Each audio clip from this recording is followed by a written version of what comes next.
Chapter 1. Chastity. Wow, who's the guy? Your boyfriend? He's unbelievably hot. I flinched as a new college friend sidled up next to me and sat down on the ledge I'd been occupying. The man she was looking at was a chick magnet. It was true. With dark, short-styled hair, figure-hugging jeans, and a washed-out vintage band t-shirt a size too small that showed off his ripped muscles. He lifted his arm and waved at me, a huge smile causing him to flash his pearly whites at me. I waved back, shaking my head. He wore what he liked, but sure didn't look like my friend's father's. Not my boyfriend, my dad, I said, matter-of-factly as I stood and slung my bag over my shoulder and grabbed my suitcase. Have a great break. I walked away from Claire, whose mouth was still hanging open as she continued to stare at my father. I knew all the questions that would be running through her mind. First and foremost would be, how old was he when you were born? I'd been asked the question 1,000 times before. Hey, Chastity, how was your week? He asked, leaning casually against his red convertible, like an old rerun of Magnum P.I. I narrowed my eyes at him. Seriously, Dad, can't you wear normal-fitting shirts like everyone else's father? He laughed and pushed off from the car, his big arms encircling me and squeezing tight. I've missed you. I let my eyes close as I inhaled his scent. The spicy polo he'd been using since I was little engulfed me and made me yearn for Friday night movies and popcorn that had been our tradition. Me too. I stepped back and he held open the passenger side door for me. Always a gentleman, as my mother would say. Pity she hadn't held on to him long enough for us to be a real family. Thanks. I slid into the small, older BMW and he got in the other side after closing my door and walking around the hood. Do I really embarrass you? Dad asked, his huge biceps flexing as he turned on the ignition and grabbed the gear shift. I rolled my eyes at him in an exaggerated way. Some of my oblivious friends think you're my boyfriend when they first see you. They're shocked when I say you're my father. He chuckled and pulled into St. Pete traffic. Not my fault I take care of myself and didn't age as well as your mother. Age as badly, you mean? Hey, leave her out of it. She doesn't have the time you do to spend hours in the gym, you know. I shot back, and then had to work hard not to laugh when he gave me a side-eye look that said, you know what I mean. I sighed and glanced out the window, watching the palm trees fly by. My dad wasn't that young. I was born on his 21st birthday, and he always said I was the best birthday present he ever received. The problem was, I was now 21, and instead of looking 42 like he should, my dad looked 30, maybe 35, if you looked really close at the crow's feet around his eyes. But his body was better than any 30-year-old I'd ever seen, and his naturally thick and dark hair took a decade off his age. Mom isn't that bad, I defended, and my dad didn't say anything, diplomatic guy that he was. She just looks her age, or a few years older. She worked hard as a high school algebra teacher and was always stressed. Next topic, please. Anyway, sweetheart, how have you been? I feel like we haven't caught up in forever. We hadn't. It had been far too long between dinner dates with my dad, which is why I was so happy we were going to spend a whole week together over the Christmas break. Awesome! I got some incredible news, actually. I turned towards him to talk as he drove. His gaze flicked over to me, his lips lifted in a smile. Tell me. I got accepted into Sherman. For chiropractic? Yes! I squealed, and then swallowed hard to force myself to calm down. His contented sigh and smile said it all. Oh, Chastity, I'm so proud of you. That's fantastic news. Neither of my parents had finished college. When they'd gotten pregnant with me, Dad had dropped out to get a job, but they'd split up by the time I was 2.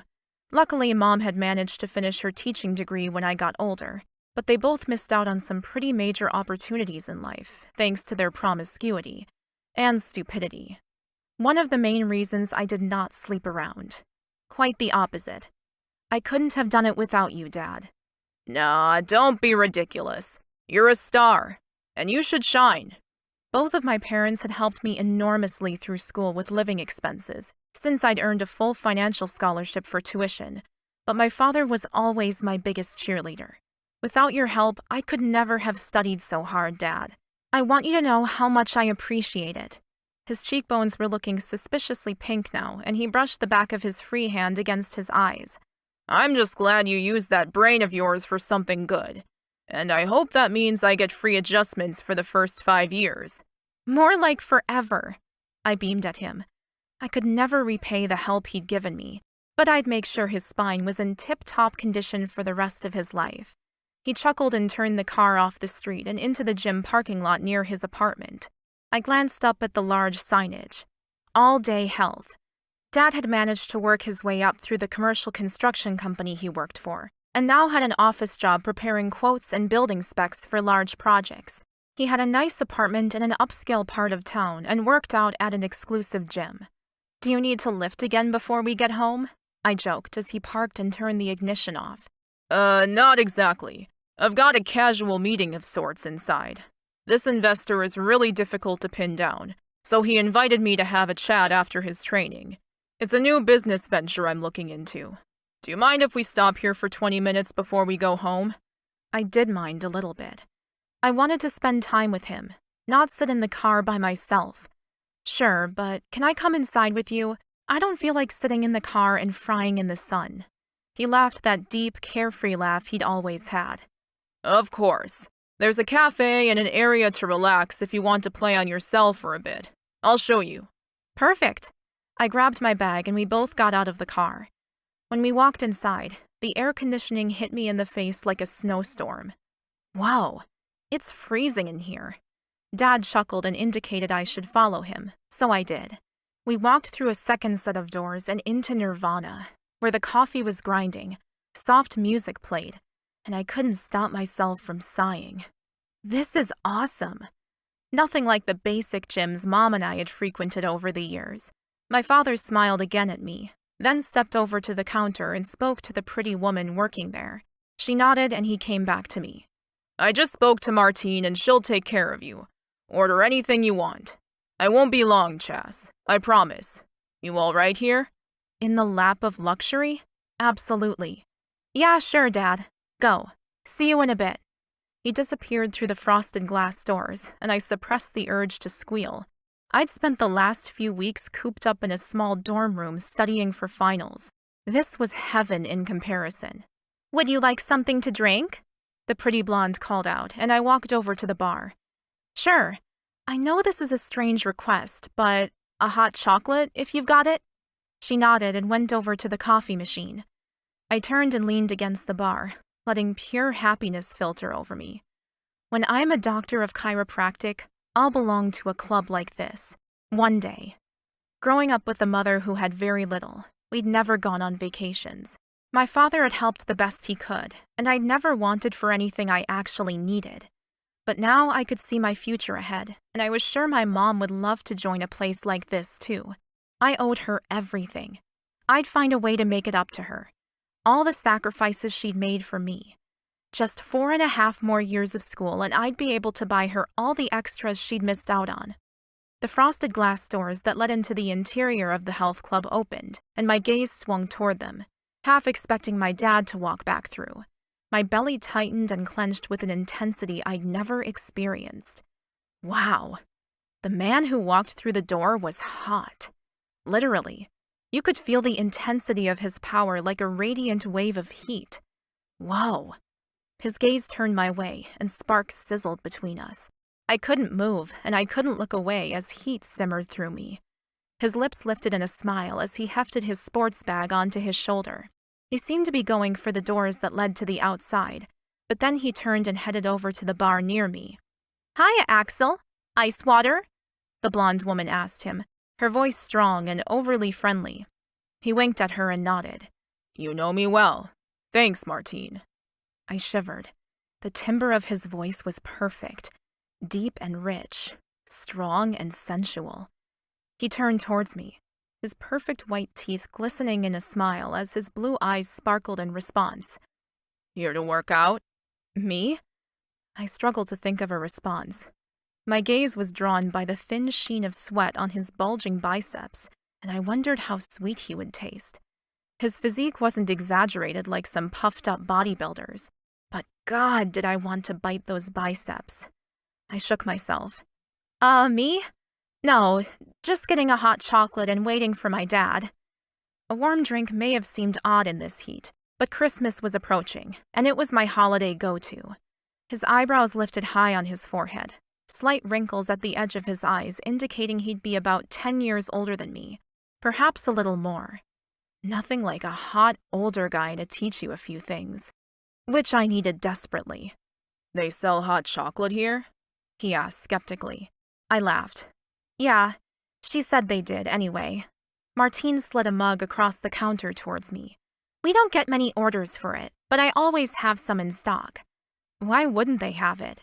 I asked, lifting the mug to my lips and taking a big sip. Yum. The man in front of me laughed. Because this is a health club, and most of the women here are terrified of sugar. I shrugged. Not my problem. I probably carried a bit too much weight by most people's standards, but I did laps at our school pool when I found the time and generally ate well. My life didn't start or begin with my weight. I didn't even own a scale. He stared at me for a moment, as though assessing my soul. Something I wasn't afraid of, because I was a nice person. Or I certainly tried to be. I stared straight back at him, feeling a strength building within me. I'd gotten over the initial shock of his devastating appearance, and now I wanted to know if he had some brain cells between his gorgeous ears. Yes? Was it Axel? He shrugged. Alternative parents. I rolled my eyes. Yeah, I know the feeling. He stuck out his hand. Axel Patterson. Pleased to meet you. Chastity, I answered, and wasn't surprised when he burst out laughing. Really? He grinned, his gaze running up and down my body. Is there a metal belt hidden under those jeans? I'd been asked similar questions in the past and always tried to have a smart-ass answer in response. Of course I do. After all, we are the names our parents gave us, aren't we? So tell me, Axel, do you stick your arms out and act like an axle for the wheels in your car? He froze for a moment, his eyes widening in shock before he burst out laughing. Martine pushed the tall, icy glass at him, her interested gaze swinging between us.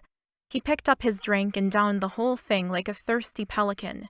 When he put it down, he was still smiling. You're the most interesting person I've met today, Chastity. I snorted. That doesn't say much for the people you work with, then. His blue eyes sparkled even more as he stared at me, and my gaze swung down to his left hand, bare of a wedding ring. No, it doesn't. Chapter 2. Chastity. Axel flicked his wrist around and checked a very expensive-looking watch. Damn, I've gotta go. But I hope we meet again. That was very doubtful, since I was only here on my father's dime. You probably won't see me again, Axel. But thank you for the chat. I gave him my biggest smile, and he walked away, shaking his head as though he couldn't believe the things I'd just said to him. The front doors opened and let him back into the sunshine. I dragged myself back to the bar and my drink. He was way out of my league. As if he'd ever be into someone like me. Next to my hot chocolate mug was a large smartphone in a black leather case resting on a black mat. Impossible to see unless you were right next to it. Shit. I grabbed it up and bolted to the door, stepping out into the sunshine and chasing Axel to his car. His very expensive car. Fuck. Is that a Lamborghini? Yep. So far out of my league. I cleared my throat, then forced myself to speak when he didn't turn around. Axel? He turned, keys in hand and a gorgeous smile on his face. Yes? I held the phone out to him. I think you forgot this. His eyes widened in surprise, then he took it from me and slipped it into his bag with a sigh. Thank you very much. I would have been totally lost without that. Damn. I'm not usually so thoughtless. I waved my hand at him and began to back away. No worries. You just enjoy your day. He stepped towards me. So, you're beautiful and honest. Any other attributes I should know about? I laughed. Not beautiful, but thanks anyway. I'd like to see you again. I'd like that too, but how? When? Anytime. Hang on, let me grab my card. He opened the shiny black car with the button on his keys, leaned inside, and came back out holding a small white card. Here, please call me. I want to take you out for dinner and get to know you better. I took the card and stared at the embossed writing. CEO of a management company? No offense, Axel, but I don't think you're going to find me very interesting. I had to be honest because, seriously, I didn't think we had a single thing in common, least of all our exercise habits. I think you're wrong. You're a breath of fresh air to me. I snorted, not sure if that was a compliment. Yeah, my mom would say something similar. She's always telling me to think before I speak, but my mouth can't seem to slow down long enough for that to happen. He continued to stare at me as though he'd never seen a person like me before. Perhaps he hadn't. Well, I better get back inside. My father may be looking for me as we speak. He reached out and grabbed my hand, pulling me closer. His fingers were hot and slightly rough against my hand. Strong. Please say you'll go out with me. My breath hitched in my throat. He couldn't possibly be serious. But as he waited for my response to his absurd question, my heart began to race inside my chest. I swallowed hard and tried to ignore the way my flesh tingled beneath my plain t-shirt. But you're so far out of my league, I blurted out, then wished I'd kept my thoughts to myself. He cocked his head to the side. You would prefer me poor? He asked, kinking one eyebrow up. I huffed out a laugh and pulled my hand out of his grip. My fingers ached to run alongside his hair and pull him into me for a kiss. It had been so long since I'd felt anyone's lips on mine, and he was attractive in every way possible. No, it's just, he cut me off. Not that I had a proper answer to his question. It's just nothing. Go out with me. Your choice. Anywhere you want. I lifted my gaze and met his solid blue stare. That sounded like a challenge. Anywhere I want? He nodded, and butterflies fluttered inside my belly. This could be fun. All right, I'll go out with you then. But it's my choice. He gave me a huge smile that made my knees weak. You're so delicious. I just want to devour you. I giggled, unable to help myself as a heated flush raced up my cheeks. You sound like the big bad wolf. His grin was the hottest thing I'd ever seen, and I staggered sideways, catching myself on a conveniently located pole. You all right? He asked, his smile conveying his humor at the situation. Yeah, thanks. I better go. I began to back away, glancing towards the gym, but my father was nowhere to be seen. When are we going out for dinner? He called out, ever persistent. I didn't say it was dinner, I responded, laughing inside, as if I was going to take advantage of some rich guy. I'd been taught better than that. Plus, if I even had a chance with a man like him, I wasn't doing what every woman had done before me. I wasn't going to be boring. His eyebrows drew down in mock outrage. When? Axel repeated. I thought quickly. Dad always worked weekends, even when I was with him. Maybe I could sneak out for a few hours in the afternoon. Tomorrow too soon? Definitely not. What time? I loved how he let me choose everything. For a man who obviously had total control of his life, it was a lovely gift. 3? I can meet you here if you like. His lips quirked a little, but he didn't ask anything else. Done. I will see you, gorgeous girl, tomorrow. I nodded and took slow, careful steps backwards. I clung to his card like a lifeline. I was not letting it go. He gave me one more killer smile that made my insides clench and tighten in a way I hadn't felt before. Then he got in his car and drove away. I wandered back inside in a daze, reaching out for my now barely warm hot chocolate with a stupid smile on my face. What happened? The woman behind the bar asked. She was eyeing me in a way that reminded me of a jealous bitch I'd once known in high school. Her hackles were raised and her eyebrows were lowered. Not a good sign. Oh, nothing. Just gave him back his phone. I wasn't telling her anything. Her mood had changed substantially since my interaction with Axel, and the last thing I wanted was some blow-up from her in front of Dad. I finished my drink and pushed it over the counter towards her. Thanks so much. I wandered over to the couch and settled down just as I heard my dad's voice over my shoulder. I twisted around to see him deep in conversation with an older man with silver streaks through his hair. They shook hands and the man left. Dad walked over to me, his smile full of happiness. Hey, sweetie. I'm sorry that took a little longer than expected. You ready to go? I hope you weren't too bored while I was gone. I got up from the couch, slipping Axel's business card into my cell phone case. Nah, of course not. Looking forward to a night of Chinese food and movies, though.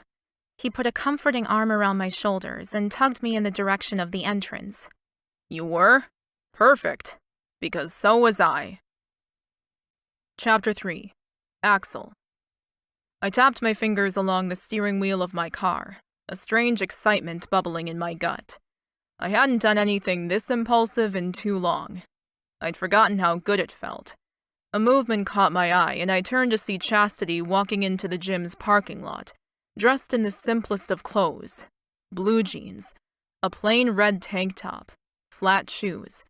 Her long blonde hair pulled up into a high ponytail. She looked about 16, and I hoped to God she was older than that. A smile tugged at my lips as she glanced around for me. I dated models, and actresses, and basically women who were professional objects. They knew the score, and marriage was not on the table. Money and fun. And that had been enough for me for a long time. But as I stared at the beautiful, natural girl before me, my heart yearned for more. She twisted around and spotted my car, her face transforming into a huge smile. She rocked back on her heels and walked over. I opened the car door and got out, my hands itching to grab her, pull her close and kiss the living daylights out of her. Hey, she said casually as she walked over, a hint of cleavage catching my eye above her red tank top. Hey yourself. I licked my lips and gripped the car door to stop myself from devouring her on the spot. She made my heart pound. That delicious skin surely needed my lips upon it. And how beautiful would she look spread out beneath me? I shook my head to clear the erotic thoughts and forced my mind back to the present. So, where are we off to? A late lunch? I asked, still confused about the time she'd chosen for our first date. 3 p.m. was just odd. She cocked her head to the side. Why? Are you hungry? In truth, I wasn't. Not really. But I gave you carte blanche on our activity. And if this were any other woman I knew, we'd be sitting at the most expensive restaurant in the city, drinking French champagne for the rest of the day. Good. My dad's in meetings for a few hours, so I have some time. Can we go drive to the beach and have ice cream? I didn't know which shocking piece of information I needed to tackle first. Your dad. How old was this woman that she still lived with her parents? And did I need to drive her home, like, now? Yeah, we're spending the weekend together since I don't get to see him much. Family-oriented was good. I hadn't had a lot of that growing up. And you want ice cream? Of all things. Yes, is that okay? She asked, her slow smile making me want to grab her high ponytail and drag her in for a kiss. Absolutely. The beach is 20 minutes away. That gives us a bit of time, I suppose.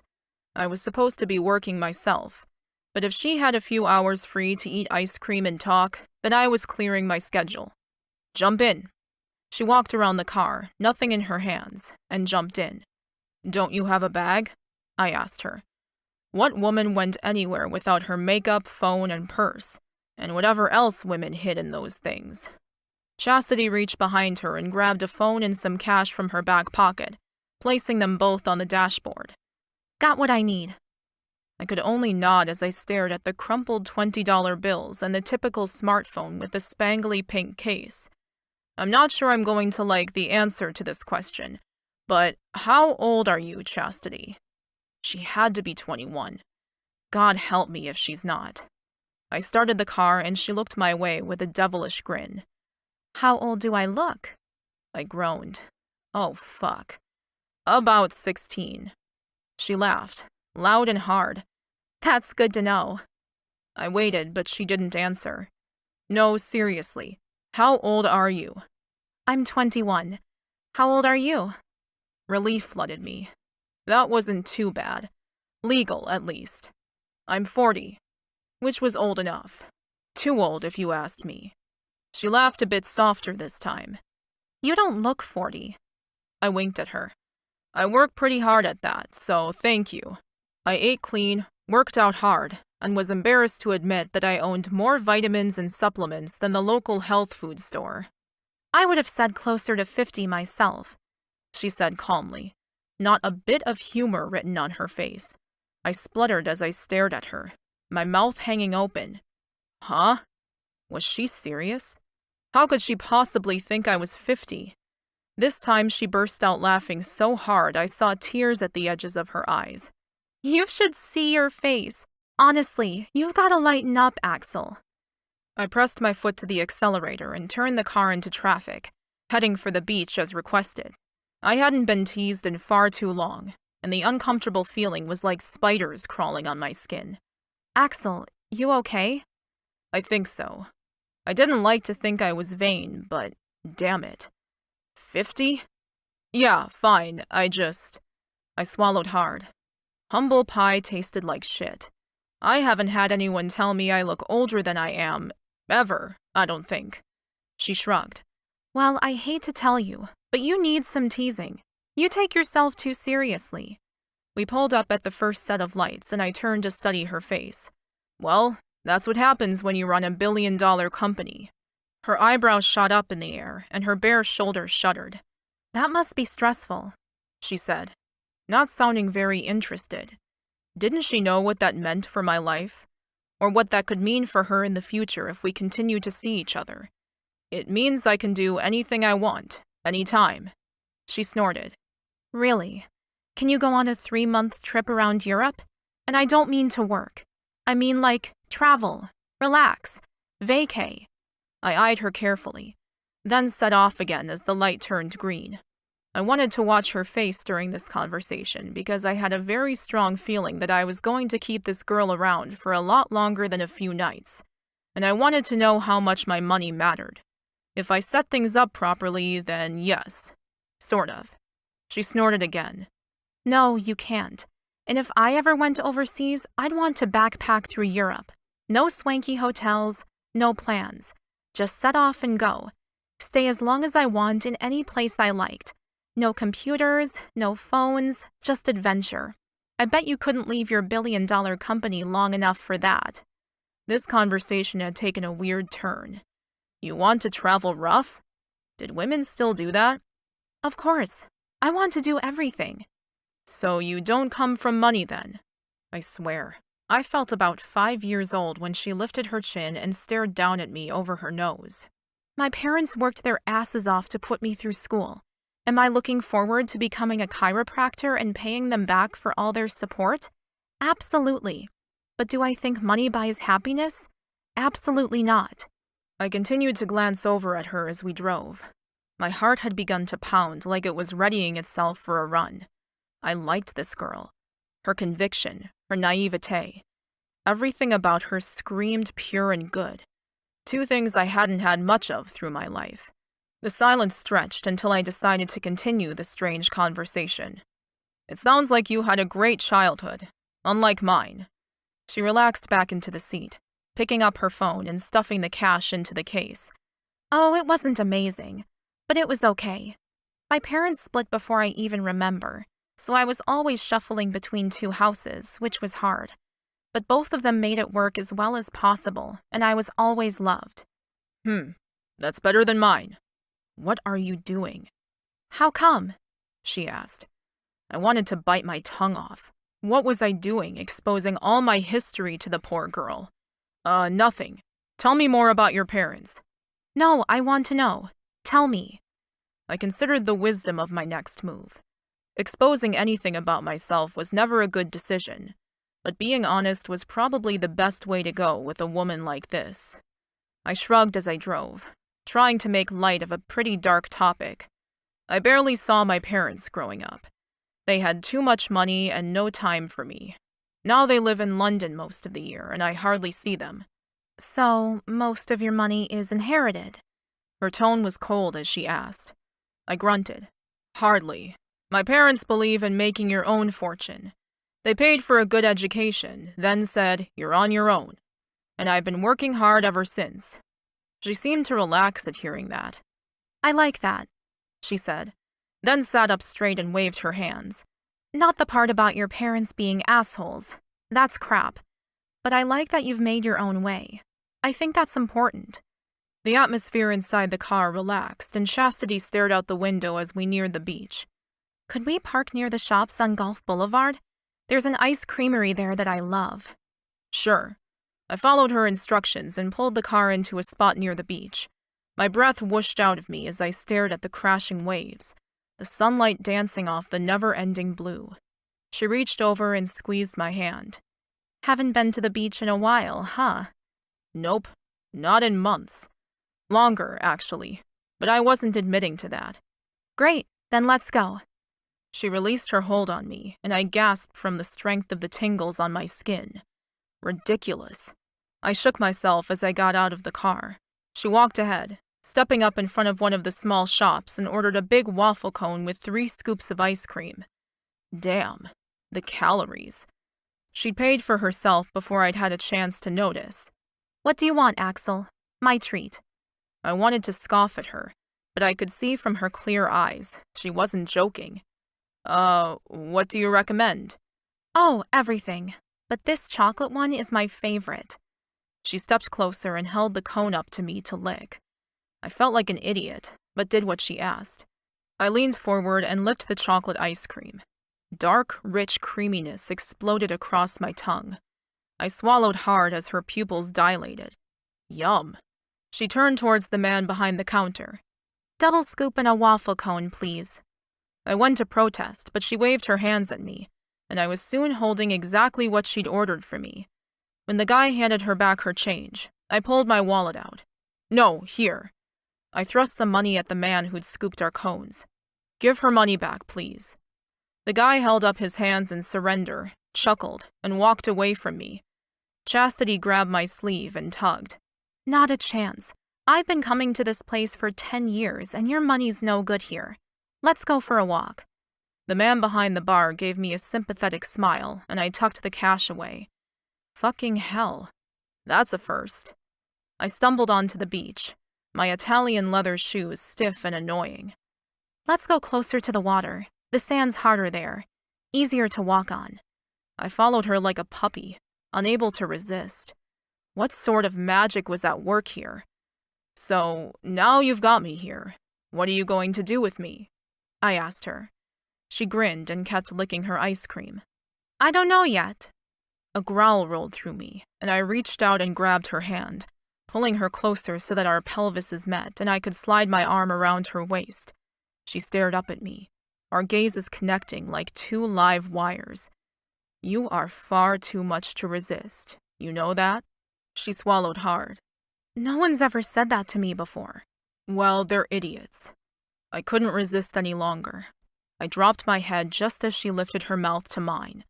I pressed my lips to hers and moaned as her heat touched me. The attraction between us roared to life like a log igniting on smoldering kindling. I tightened my hold on her with the hand that wasn't holding the ice cream, tasting her sweetness. The coldness of the ice cream offset the heat of her mouth, and I pulled her even closer, wanting her naked and writhing in pleasure. I dragged my lips away. Come home with me. She blinked a few times, then stepped away, her head down. What's wrong? I asked, suddenly regretting showing my hands so early. That wasn't like me either. She tilted her head to the side. Let's walk. She stepped closer to the crashing waves, and I trailed behind her, the cold trickle of melting ice cream flowing across my hand. What happened? I asked. 1 minute she was as hot as the sand, and the next she was freezing me out. I don't think going back to your place is appropriate yet. Appropriate, I parroted. I hadn't heard words used like that in forever. She turned to me and rolled her eyes heavily. I met you yesterday. We've spent an hour in each other's company total. Is it really your normal practice to take a woman to bed that quickly? On occasion. No, but I thought the attraction between us was exceptional. That you wanted the same thing I did. I do, but we shouldn't do that yet. She was shifting and fidgeting like a kid caught with her hand in the cookie jar, and I started to smell a rat. Look, if this is some sort of play, Chastity, I'm not into games. What are you talking about? She was glaring at me now, but the warning bells were pealing madly. If you like playing the role of a tease, I have to tell you that's not something I'm into. I like my women willing. Anger was building in my gut like a storm, hot and fast. No, it's not that, she said, her voice sounding a little hurt. Then what? Because I thought you were different from the other women I've dated. But if different translates into a better liar, then I don't want anything to do with you. Why did they all play the same games? It made no sense. Why couldn't they just be honest? She sighed and her gaze dropped, as did my gut.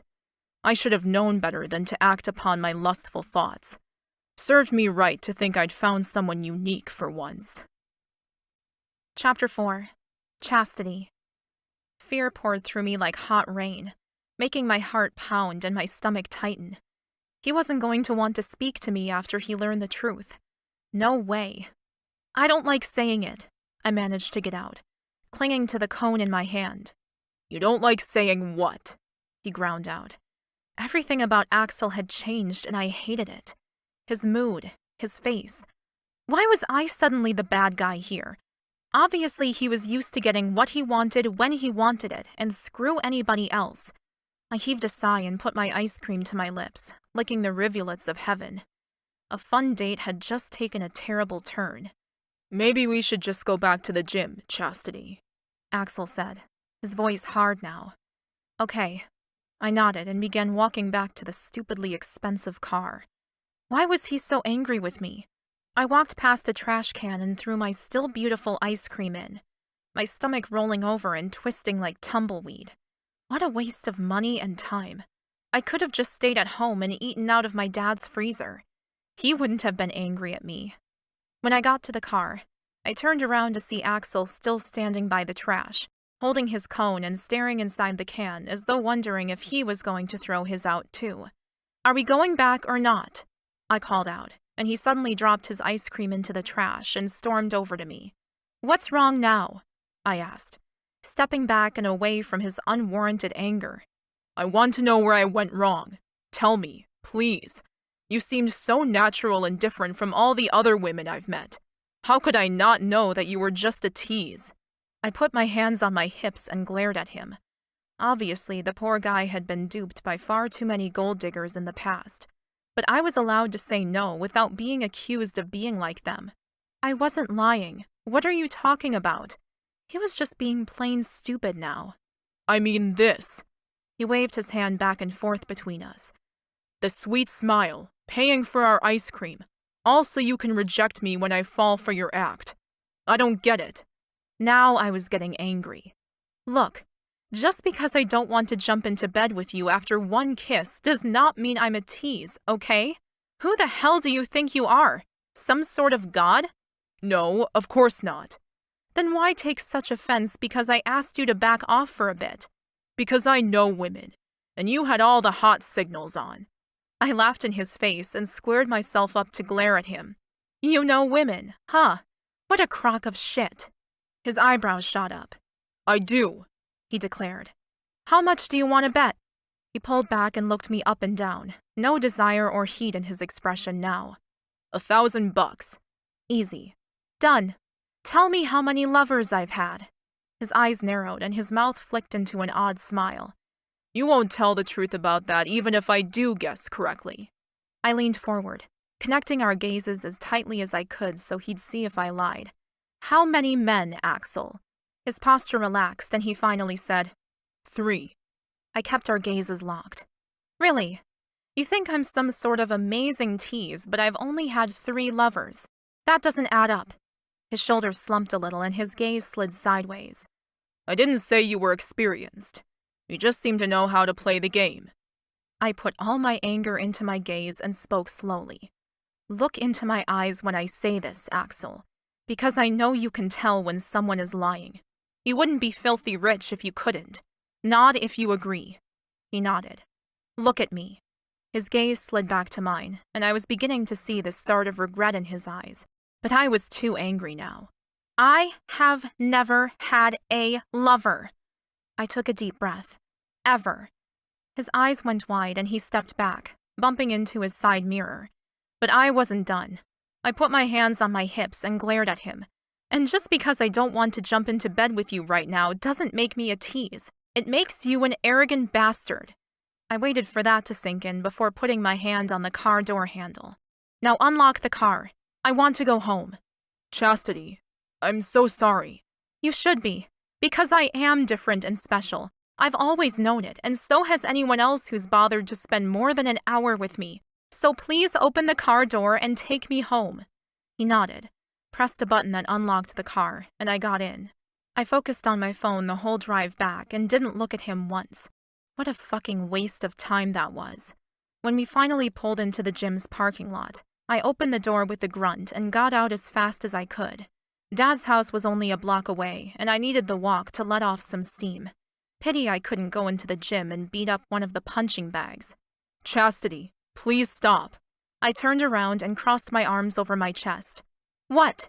If he thought I could be sweet-talked out of this, then he was seriously mistaken. I'm so sorry I accused you of playing me. I know you weren't. Oh, so now you're sorry. Yeah, now you say that because you know I'm a virgin. But guess what? I don't care. You're nothing but a spoiled little rich kid who expects to get everything he wants when he wants it. Well, let me tell you, I'm not for sale. I turned around and stomped off, anger filling my hands and fists. How could he be so stupid? How could I? I knew better than to trust a guy with so much money and so little heart. Chastity, Axel stopped, then held up his hands, palms up, as though he'd given up. What? I demanded. He pulled out his wallet. I owe you $1,000. That was our bet, right? I would never have guessed that you were a virgin, I exploded at him. I'm a virgin. You can say it. You were too once upon a time. He pulled out a wad of notes and handed them to me. Here you go. I took the money, more because I was confused rather than anything else. What do you mean? Oh my God. You carry $1,000 around with you? I held it up with both hands. Wow. This was a month's rent for my mom, and he'd handed it over like it was nothing, which to him it probably was. I'm sorry, again, Axel said, stepping back. I groaned, rushed him, and pushed the money back into his shirt breast pocket. I don't want your money. Then what do you want? The question hung in the air, and I found myself struggling to stay angry at him. I want to walk home. Thank you for the crappy date. Amazingly, it wasn't my worst by far. Chapter 5. Chastity. I turned on my heel and started marching through the parking lot, then down the street. Stupid, idiotic man. He could have called me dumb, or ugly, or lazy, none of which I was, but still, I would have taken less offense to all those words. But a tease? He couldn't have been further from the truth. The sound of a car's idling engine hit my hearing, and I turned to look behind me. Jump in. I'll drive you home. I shook my head and kept walking. No thanks. My dad's place is only 5 minutes from here. You didn't answer my question, Axel shouted out his window. Which one was that? He stopped the car and got out. What do you want? If you don't want me for bedroom stuff or money, what do you want? The insult in those words was too enormous to process properly, and yet most of it was directed at himself. I frowned at him as he stepped closer and swallowed hard. It was difficult for me not to stare when I looked directly at him. He was so gorgeous, he made my brain function in slow motion. I don't know, I said, not sure what he wanted me to say. When he turned away as though disappointed, I grabbed his shirt-covered arm and turned him back. But you shouldn't categorize women or yourself in that way. It's degrading, mostly to you. He narrowed his eyes at me. What do you mean? I rolled my eyes. Are you serious? I huffed out a sigh and decided to be embarrassingly honest, which for me was par for the course most of the time. I didn't believe in beating around the bush. You are insanely hot, and way before I saw your car or your business card, I wanted you to kiss me. He turned back and slid his hand around my waist, tugging me close. Then why? I know why. He sighed too. I'm sorry I tried to rush you. I cupped his face in my hands. You are someone I want to get to know, But you need to realize that I've never done any of this before, and I don't want you for your money, or status, or whatever. I'm going to make my own money, just like you." He grinned. A doctor of chiropractic, huh? I grinned at him. "You a fan?" He nodded. Yep. Got my weekly adjustment booked in for Monday mornings, 7 a.m. I threw myself at him, hugging him tightly. I didn't know why, but I had to hold him. I didn't know him very well, but now all I could see were the vulnerabilities he obviously tried hard to hide.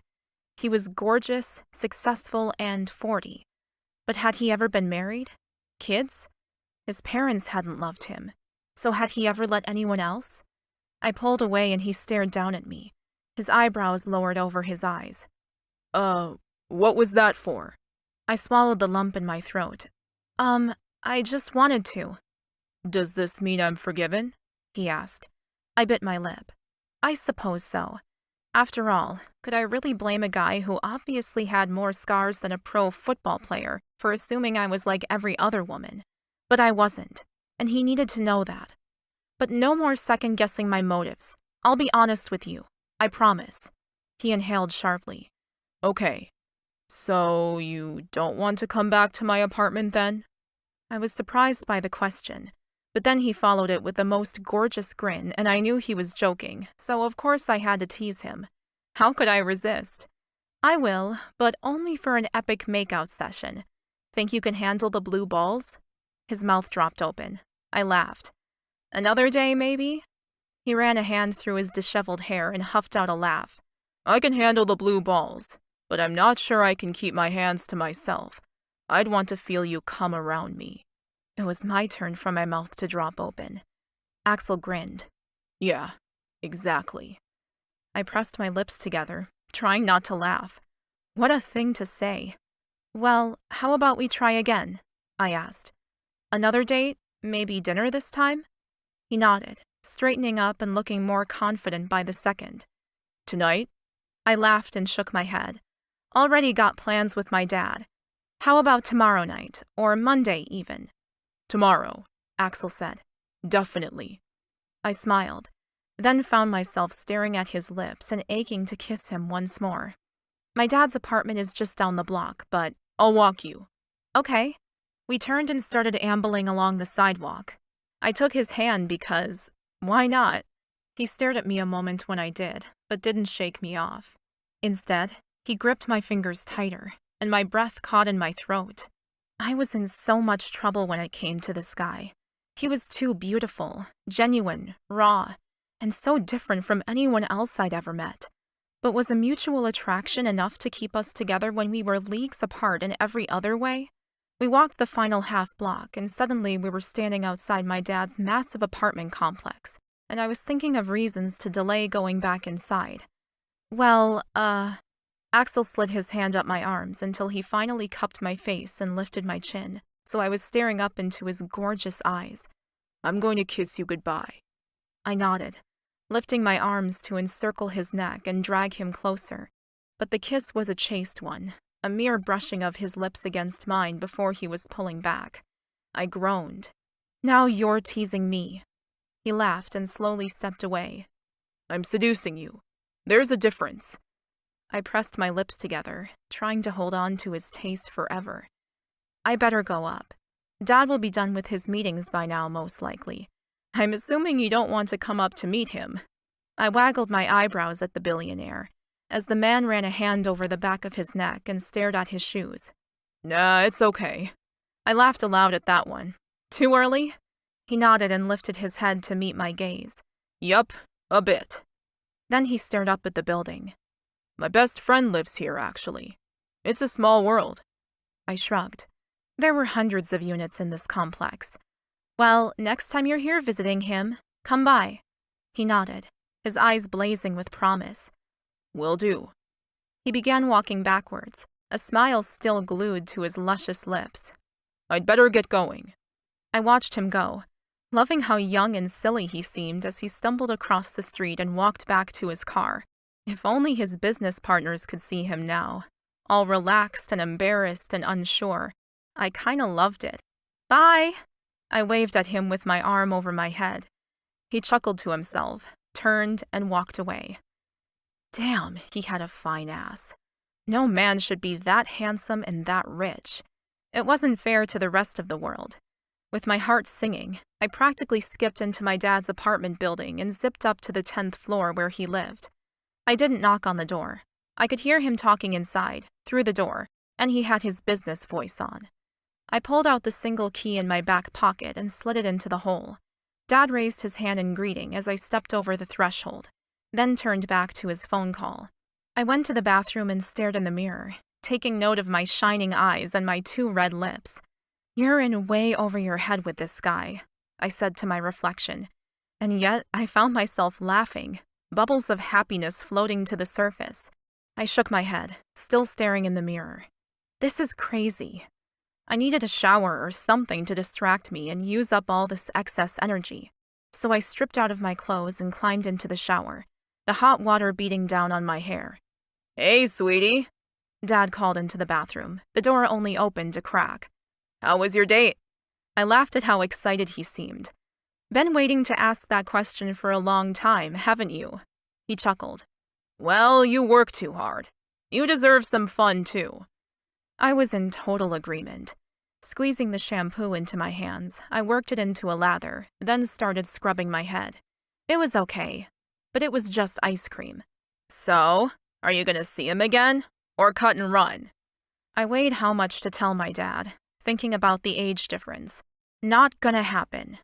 Of course, Dad said. I'm surprised you didn't organize something for tonight. I smiled as I rinsed off the shampoo. No way. I'm looking forward to our night. I couldn't see his smile, but I could imagine it. Thai takeout for dinner? He asked. Or you want to go out? Thai is perfect, I said. And a movie, maybe? I'll see what I've got. Take your time. He disappeared, leaving me to think about Axel once more. I'd never met anyone like him. He was extremely intelligent and successful. That was obvious. But he'd worked his ass off to get there, which I liked. He was also the hottest man I'd ever seen in real life. It was definitely in the body and the gorgeous face, but what I really loved about Axel was his confidence, the way he looked at me. Then what made me want to curl up in his lap and stay there forever was his honesty, his vulnerability. Everyone always said they wanted a bad boy, but that just wasn't right. Girls wanted a bad boy who would change just for her. That never worked out well. Axel was definitely a bad boy with the stupid expensive car and black book a mile long. He'd probably had more bedtime encounters than I'd had hot dinners. And yet, that didn't put me off, somehow. It made me wonder how the hell I was going to compete in his bed and his heart when I had next to zero experience. But I wasn't one to be put off by a challenge. I conditioned, brushed all the tangles out of my long hair, then got out of the shower to inspect myself in the mirror once more. Being too thin was not a problem for me. My boobs were big, and so was my ass. But if the way Axel looked at me was any indication of what he'd like to see in bed, then he was going to see plenty of it. I wrapped my hair up in a towel, my breath hitching in my throat. Damn, I was excited. And I hadn't felt this truly elated in a long time. My focus was so intense at school, I really hadn't stopped to smell the roses much this year. Not ever, really. Well, Christmas was a week away, and I had a few weeks during winter break to have some fun. Now, to work out just how much fun I truly wanted to have with a guy twice my age. I giggled as I wrapped myself in a towel and darted out of the bathroom and to my room. The answer was plenty. I wanted to have as much as possible, and damn his age, experience, and his money. This was fate, and I was going to ride this roller coaster out. Chapter 6. Axel. I was an idiot. I had to be. Maybe I should get my doctor to do a psych evaluation next time I had a physical, because this was a first for me, on so many levels. I was standing outside a restaurant where Chastity and I decided to meet, waiting for her to arrive. This was not the way I dated. I'd pick my woman up, lavish her with attention and expensive meals, whatever she wanted. They knew the score. that nothing else was on the table except for exactly what I was offering them. A small amount of my time and a bit of fun. With chastity? I shook my head and chuckled to myself just thinking about her and her name. How apt it was. The girl was a virgin and almost half my age. I should be running for the hills. Scrolling through my list of available lovers and picking one off the menu. I shouldn't be here, waiting for a young woman to arrive who made me as nervous as a 21-year-old myself. It was embarrassing and stupid and… Hey! Chastity's voice sounded as she walked towards me, her smile as bright as the sun. It lit me up and reached all the dark and ignored parts of my soul. I couldn't believe she could make me feel so much. Hey yourself, I growled at her, grabbing her hands and hauling her into my body. Her arms went up around my neck and she pressed her soft breasts into me, giving me a huge rush of lust. Then her lips met mine. Her taste was so sweet, so perfect. I pressed deeper, grabbing her and pulling her into the cradle of my hips. I pulled away and stared down at her. Damn, you burn hotter than any woman I've ever met. She laughed and dropped her head, then did the strangest thing. She put her arms around my waist and snuggled into my chest. I put my arms around her back and hugged her. And we stood there, like stupid teenagers in love. Whoa, back the fuck up there. It's your first official date. Don't go falling in love with a girl who technically could be your daughter. Should we go inside? You hungry? I asked, beginning to feel even more like a fool for my over-the-top reaction to her. Chastity pulled back and smiled again. Starving, actually. I stepped out of the circle of her arms entirely, tugged on my fitted shirt, and grinned at her. Let's go then. She nodded. Then her hand slipped into mine, and I was right back to where I started, with a clingy teenager who had the ridiculous skill of making me feel like a clingy teenager also. Chapter 7. Axel. Not wanting to shake her hand off, I instead rearranged her arm so she held my elbow instead and escorted her into the restaurant. Holding open the glass door for her, I followed her inside the most expensive restaurant this side of the city. This is more highbrow than I expected, Chastity whispered, staring into the dimly lit space. I looked around and smiled. There were only about 15 tables in total, which made it quiet and private. Add in the candlelight, soft classical music, and expensive furnishings, and yeah, I could see why Chastity thought it was special. The food is amazing, I said, nodding at the maitre d' who recognized me, who then took us to the table I'd booked. An intimate table for two in the back of the restaurant. The maitre d' inclined his head and seated us. Chastity stared at the place settings and ran her hand over the white tablecloth. This is way too fancy for what I'm wearing. She wore a spectacular white cotton dress. It wasn't expensive, that was obvious, but it hugged every curve and highlighted her naturally gorgeous skin and youth. You could be wearing a burlap sack and still be the most beautiful woman here. Her gaze flicked to mine, and a quiver of a smile lit up her perfect mouth. I want to say thank you, but I don't know what a burlap sack is. I couldn't stop the laugh that bubbled out of me. Oh my God, the age gap. I'm an old man. Definitely take it as a compliment. She grinned at me, pink coloring her cheeks. Okay. Our waiter approached the table. Can I start you off with drinks and appetizers this evening? I glanced over at my date. Let's order now so that we can have a conversation while we wait. She nodded and we got into the menu. Chastity ordered a salad, pasta, and asked if dinner included bread, and that made me like her even more. She hadn't been lying about liking her food and not caring about the calories. I dated women who said they weren't concerned about their weight, but their clothes, their makeup, their eating habits all belied what came out of their mouths. Actions truly spoke louder than words. Once the waiter left after taking my order, I sat back and stared at her. Tell me about yourself.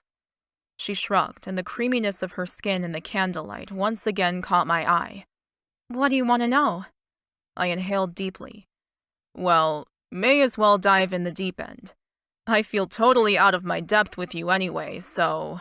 She laughed and interrupted me. I doubt that very much. I held up my hand. See? Even that. I don't remember the last time anyone interrupted me. Not my family, not my friends, certainly not my work colleagues. She giggled and reached for her glass of water as the waiter delivered our salads. Sorry, what did you want to dive into? I raised an eyebrow at her as I hesitated a few seconds until he left the table. I want to dive into you, but that's not on the table at the moment. She burst out laughing, chuckling so loudly everyone around us started to stare. But I didn't worry about their looks. Instead, I found myself puffing up my chest in pride, since I was the one sitting there with such a beautiful young woman. When she finally stopped laughing, she ended up taking another gulp of water and wiping the tears from her eyes. You're relentless, aren't you? She tucked into her salad, obviously enjoying it if the expression on her face was anything to judge by. I nodded, sobering. She had no idea. Yes, I am. You should know that. It's part of what makes me successful. The greens I started to chew didn't affect me the same way. Chastity was my sole focus. She nodded, smiling brightly. I must admit, I've been told I'm the same. No one thought I'd get into college, and now chiropractic school. Being stubborn and relentless regarding things that are important is, well, important. I nodded at her. I'd never heard anyone so young speak so maturely. Absolutely. Our main courses were served a few minutes later, and the waiter poured us a glass of red wine each. Chastity took a sip, then picked up her fork, digging into her gnocchi with a satisfied groan. God, this is delicious. Told you the food was amazing. She sprinkled Parmesan cheese over her dish, then raised her eyes to mine again. You still haven't told me what you wanted to dive into. I picked up my knife and fork to start on my fillet, deciding to once again jump in the deep end and start the conversation with the only topic I had any interest in. I want to know why you're still a virgin. Chastity. I reached over and picked up my glass of red wine, taking a slow sip before setting it back down again. I was thrilled that I did it without spilling a drop, though I barely tasted the alcohol as I swallowed it down.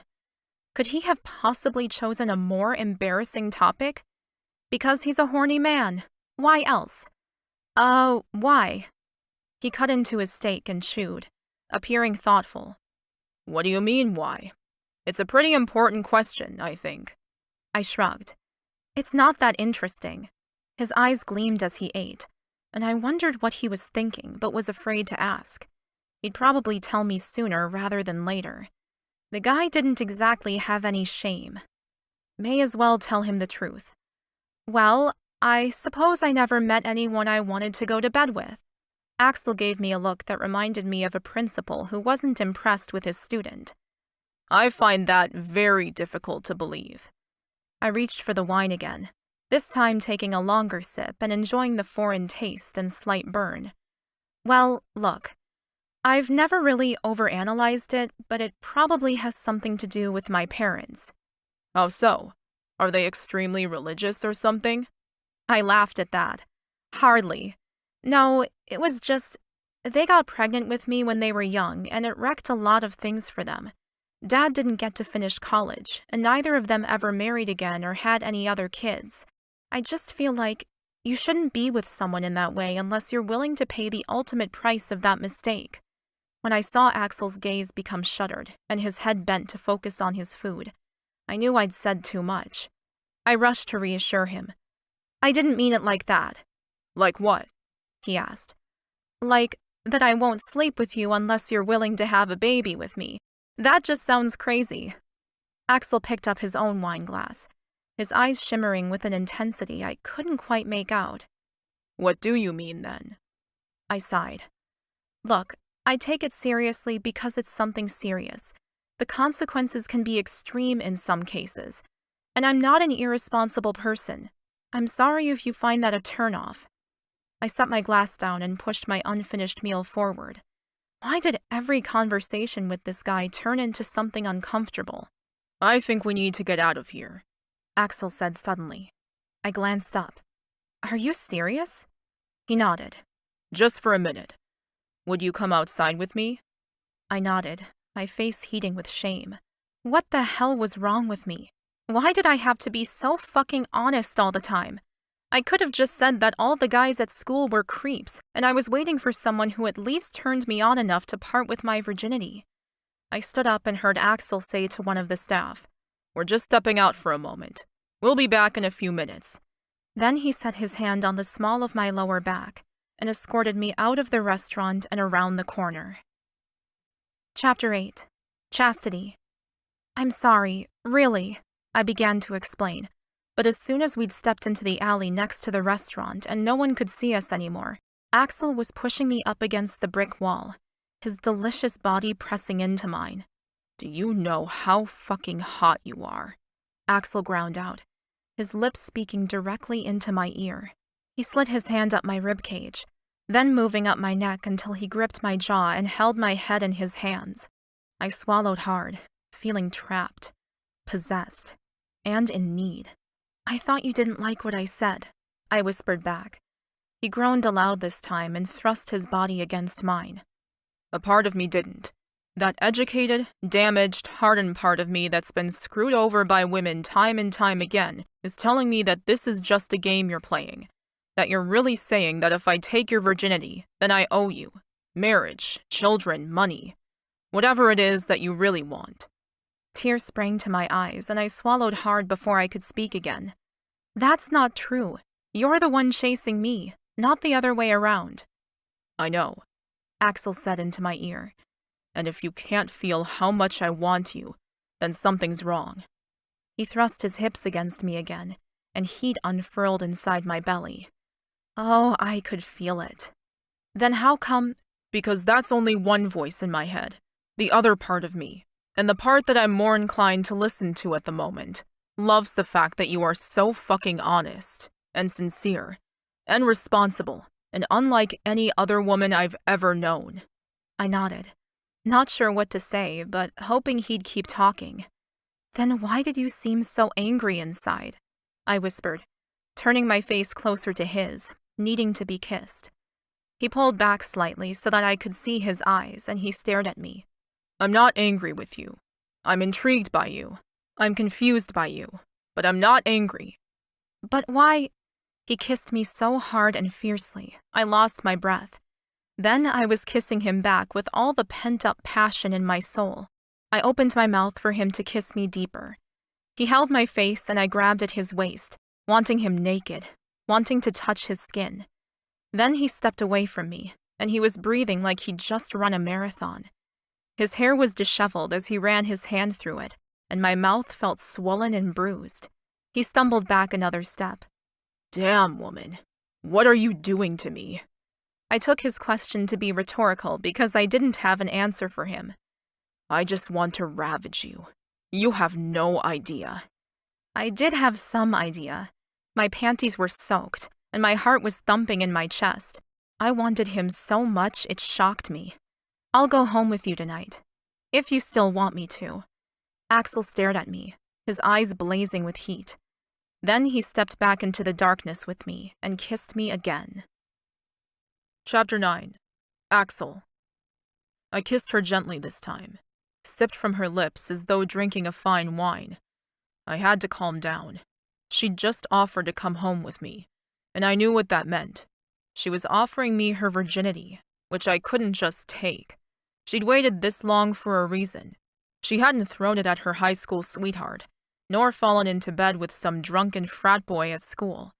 She'd wanted her first time to be special, and I needed to work out how serious I was about this girl before I took something from her I couldn't give back. I drew back and stared down into her dazed eyes, then slowly pulled right back. "Should we go back in and finish our dinner?" She nodded, and I reached out and took her hand. She intertwined our fingers, and we walked back into the restaurant, finished our main courses, then moved on to dessert. We avoided any heavy topics, talking only about college and travel. She had done practically none, so I told her about Paris, Italy, and Spain. We chatted and laughed, ate our decadent desserts, and I couldn't remember feeling so happy in a long time. When I'd paid, we walked out into the cool night air. "So, what are your plans this week?" I asked as we moved towards my car. "Nothing much," she said. I'm on Christmas break for a couple of weeks, so I'll just alternate between Mom and Dad's places, see some friends. Then it's back to school for my final semester. So I only had a few weeks with her before she disappeared forever. Do you want to go out tomorrow? Maybe we could try the beach and ice cream date again? She grinned. I'd love that, but what about tonight? Her eyes were so big and hopeful. I knew I had to be extremely cautious about how I said this. The last thing I wanted was for her to feel rejected. I think tonight I should take you home. Her face fell like I'd kicked her puppy. I gently grabbed her chin and tilted her face so she could look into my eyes as I spoke. Listen to me, beautiful girl. I want to get to know you, and I want you to get to know me. If I take you to my bed, I never want you to regret it. I wouldn't, she assured me, shaking her head. You would if the next day we decided to end it, wouldn't you? She bit her trembling lip, then nodded suddenly.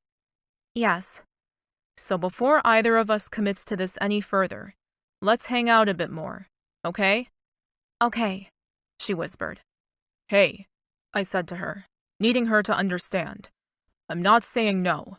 I'm just saying not yet. We have 2 weeks before you head back to college, yeah?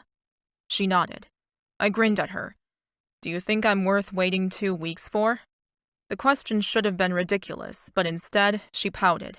Don't wait the whole 2 weeks, because then we won't have more than 1 or 2 times. I'd rather we start sooner so I can get good at it. I groaned and pressed her into the wall. Fucking hell, beautiful. You'd test the patience of a saint. Maybe taking you back to my place wouldn't be such a bad idea. When her face lit up, I knew I'd said the right thing. Fuck. But we are not jumping into bed together. Got it? Everything else, though? She asked, throwing her arms around my neck and clinging tightly to me. Oh my God. I don't have the strength for that. I nodded. I'd keep my pants on. That would be the only way to make sure that I didn't take her, though even that was going to be pure torture. Penance for the sins of my past. I grabbed her hand and tugged her away from the alley. Time to go. How far is your place? Chastity asked as we took off in my car. I reached over for her thigh, gripping her warm skin and squeezing gently. Not far. 10 minutes, maybe. She shivered and clung to my hand as we drove.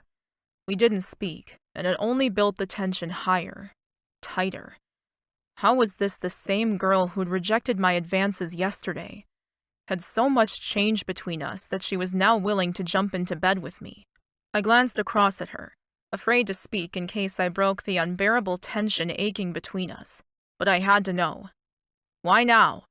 I put on my signal and turned onto my street. What do you mean? She asked, glancing across at me. Yesterday you were horrified by my suggestion we should go to my place. What changed your mind? She glanced out the window, then back at me. Well, I think it's the fact that I've never wanted anyone the way I want you, and I always promised myself that if I felt this way, I'd go for it, and I wouldn't let fear hold me back. A strange lump formed in my throat. The trust she was offering me was insane. Thank you. She grinned at me. Don't thank me yet. I haven't done anything worthy of it. Not so far, anyway. Chapter 10. Axel. I drove into the parking lot and pulled into my spot. We're here. She nodded. Okay. She opened her door and got out of the car before I was able to get around the hood to her. She shivered in the cool air of the parking lot. I know this is all swanky and nice, but don't you ever want to live in a house? I locked the car, wrapped my arm around her, and hustled her over to the elevators. A house. As in... She laughed. As in a house. With land around it. A fence. A backyard. In the suburbs? I asked. Not really. When the elevator doors opened, I hustled her inside and we rode up to the top floor of the building. The penthouse? Really? She asked, gaping when she stepped out of the elevator and straight into my apartment. This is unbelievable. She walked around the open-plan living area with the huge leather couches and high-end modern kitchen. It's just an apartment. Really? She asked, her eyes wide and disbelieving. If you don't like it, we can go to another one. There's a few vacant. And you own all of them, I guess, she asked, her tone teasing. I didn't respond because the problem was I did own them all. I'd built them. Her gaze snapped to mine, then her mouth dropped open. You're kidding me. I shrugged. Told you I was rich. She groaned and covered her eyes with both hands so she couldn't see me anymore. What am I doing? You are so out of my league. I laughed at her and tugged at my tie. It was time to get naked. Not tonight, I'm not. Dropping the tie to the floor, I slowly unbuttoned my shirt, not breaking eye contact with her the entire time. She licked her lips as I tugged my shirt off and tossed it over the nearest couch. The way she looked at me with eyes as big as saucers and yet with the hunger that was so honest and pure was like a gut punch of the best kind. My breathing became ragged. I kicked off my shoes, then stopped undressing. My control in bed was superb, but I could already tell this girl was going to be the death of me. She watched me walk towards her, her gaze scanning me like she'd never seen a half-naked man before, and she probably hadn't. Like what you see? I asked, reaching for her and pulling her into my arms. Chastity's hands went straight to my chest, laying her hot little palms against my pecs. She grinned at me. You know you're gorgeous. You must get told that all the time. I did, and it meant nothing to me. I grabbed her ass and pulled her into the cradle of my hips, wanting her as close as possible. I want you to want me, Chastity. I don't give a flying fuck about what anyone else thinks. What do you think? She giggled and pressed her lips to the base of my throat. A groan escaped me as she whispered, I think you're the most beautiful man I've ever seen. Well, what was a man to do when a woman said something like that? I swept her up into my arms, ignoring the squeal that echoed through the living room, and walked her down the hall to my bedroom. Where are we going? She asked, grabbing tightly to my neck. My room. Enough talking for the moment. I took her lips in a kiss to keep the fire burning between us. It had been a very long time since I was with a woman as inexperienced as Chastity. Probably 20 years. I set her on her feet so she was soon standing in front of me again. Your turn. My turn? She repeated, her eyebrows raised in silent question. I nodded and slid back until I hit the end of my king-size bed and sat down on the luxury mattress. Yes, your turn to show me that gorgeous body of yours. She covered her face with her hands as though embarrassed. I waited, because I was convinced that she would do it if I waited long enough. Eventually, her hands came down and she took a deep, steadying breath. Okay. She started to unbutton her cotton dress, one slow button at a time. I wanted to reach forward and yank the thing off her, but instead I leaned back on my hands and watched the butterfly emerge. Chastity looked down at her feet as she slipped the dress off her shoulders, then flicked off her white sandals and stood in the middle of my bedroom in only her underwear. There's a joke that goes, if you get a woman naked and she's wearing matching underwear, then it was her idea, not yours. Well, beneath her gorgeous cotton dress, Chastity wore the most perfectly virginal set of matching lace panties and bra. And the fact that she may have planned for the night to go exactly as it was about to go wasn't a turnoff. In fact, it made me want her even more. Chastity. I was quivering, quite literally, standing in the biggest bedroom I'd ever seen, in my underwear. I'd worn the nicest bra and panties I owned, and they felt as odd and uncomfortable as a thong up my butt. I wanted to take them off. Now. I took a step towards Axel where he sat on the bed, his hot gaze on my body. He was the hottest man I'd ever seen, leaning back on his arms, displaying his chiseled chest and arms for me to see. He seemed completely unaffected by what we were doing, whereas inside my belly, I was a quaking mess. Taking another step closer, I moved between his spread legs. He sat up, putting his hands on the sides of my thighs, running his warm palms up to my ass. Setting my hands on his shoulders and staring down into his dark eyes, I forced myself to breathe, to not freak out. I was finally here. With the man I lusted after so much, I wanted to go to bed with him. For a moment, I wondered how he felt about me, then quickly dismissed that thought. The only thing I ever wanted for myself was to not regret my first time, nor the person it was with. And with Axel, I knew it would be perfect. He grabbed me tighter with his hands, and I leaned down to kiss him, moaning as he lifted his head and met me halfway. I kissed him, loving the way his strong lips met mine. Then he took over the kiss. The need to get closer took over. Chapter 11. Axel. I ran my hand down Chastity's body, enjoying the softness and the sheer lushness of her curves. God, she was so damn hot, and not in a way I normally experienced. She was so honest about her passion, guileless. She wasn't trying to be hot. She just was. She wasn't trying to impress me. She was just Chastity. And she was perfect. I glanced down at her face where she rested on my chest, surprised she wasn't complaining about the beating of my heart. It must sound like a jackhammer beneath her ear. Pushing back her hair from her face, I glanced down at her again to see her eyes closed and her mouth slightly open, and I had to stop myself from laughing aloud. She was asleep. The urge to laugh was strong, but I didn't want to wake her. Instead, I'd lie here with blue balls. A laugh stuck in my stomach, making me gasp for breath.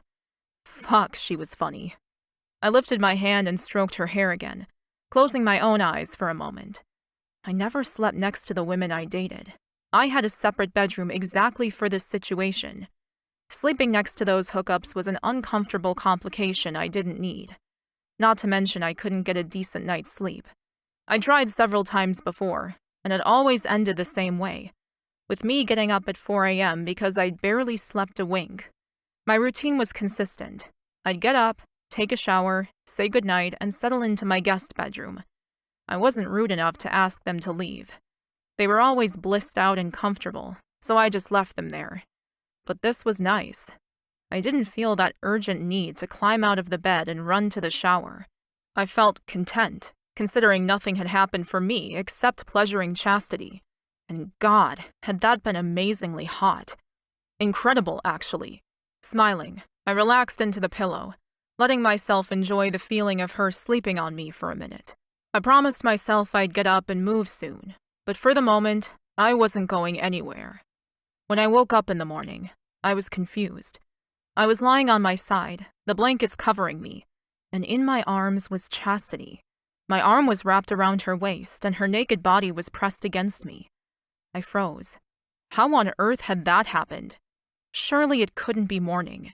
I must have just dozed off for a few hours, and the light in the room was coming from the bathroom or something. I lifted my head and looked across Chastity's naked shoulder and peered at my alarm clock. 6:49 a.m. No way. I let my head fall back onto the pillow, an avalanche of emotions pummeling my system. What did this mean? Surely it was just a mistake, a coincidence.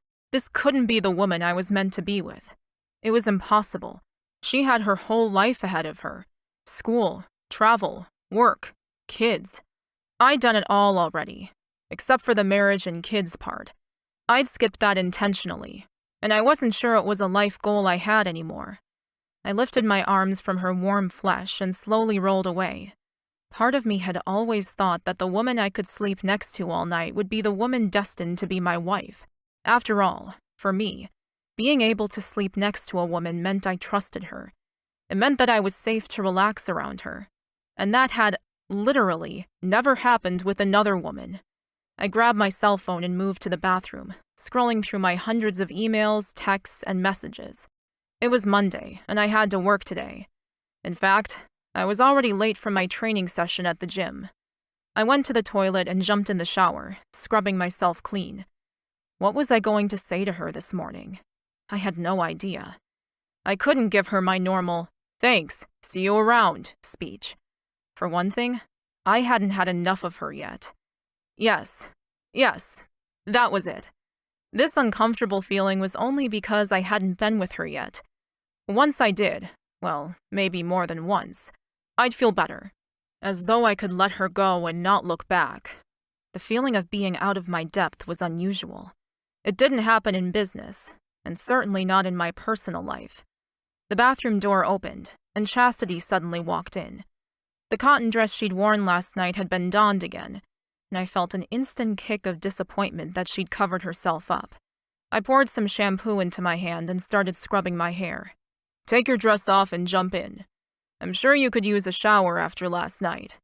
She wrapped her arms around her torso self-consciously and stared at the tiles on the floor. I am so sorry about last night, about falling asleep. I can't believe I did that. I laughed. "It was a compliment. Don't worry. I was glad that I could pleasure you like that." Her head came up and she stared at me as though assessing my honesty. Then a small smile curled up her lips. "Well, I owe you an orgasm." I burst out laughing. Damn, she was refreshing. So honest. So open. "Deal," I said, gesturing to her again. "You sure you don't want to join me?" She shook her head. "No, I've got to get home, actually. My mom and I have plans today, so I better run." That was usually my line. Not the part about parental commitments, but I was definitely the one who would normally be running in the opposite direction after a one-night stand. "Well, when am I going to see you again?" I persisted, walking over to the open doorway in my shower. She took a step backward and her gaze flicked up to mine.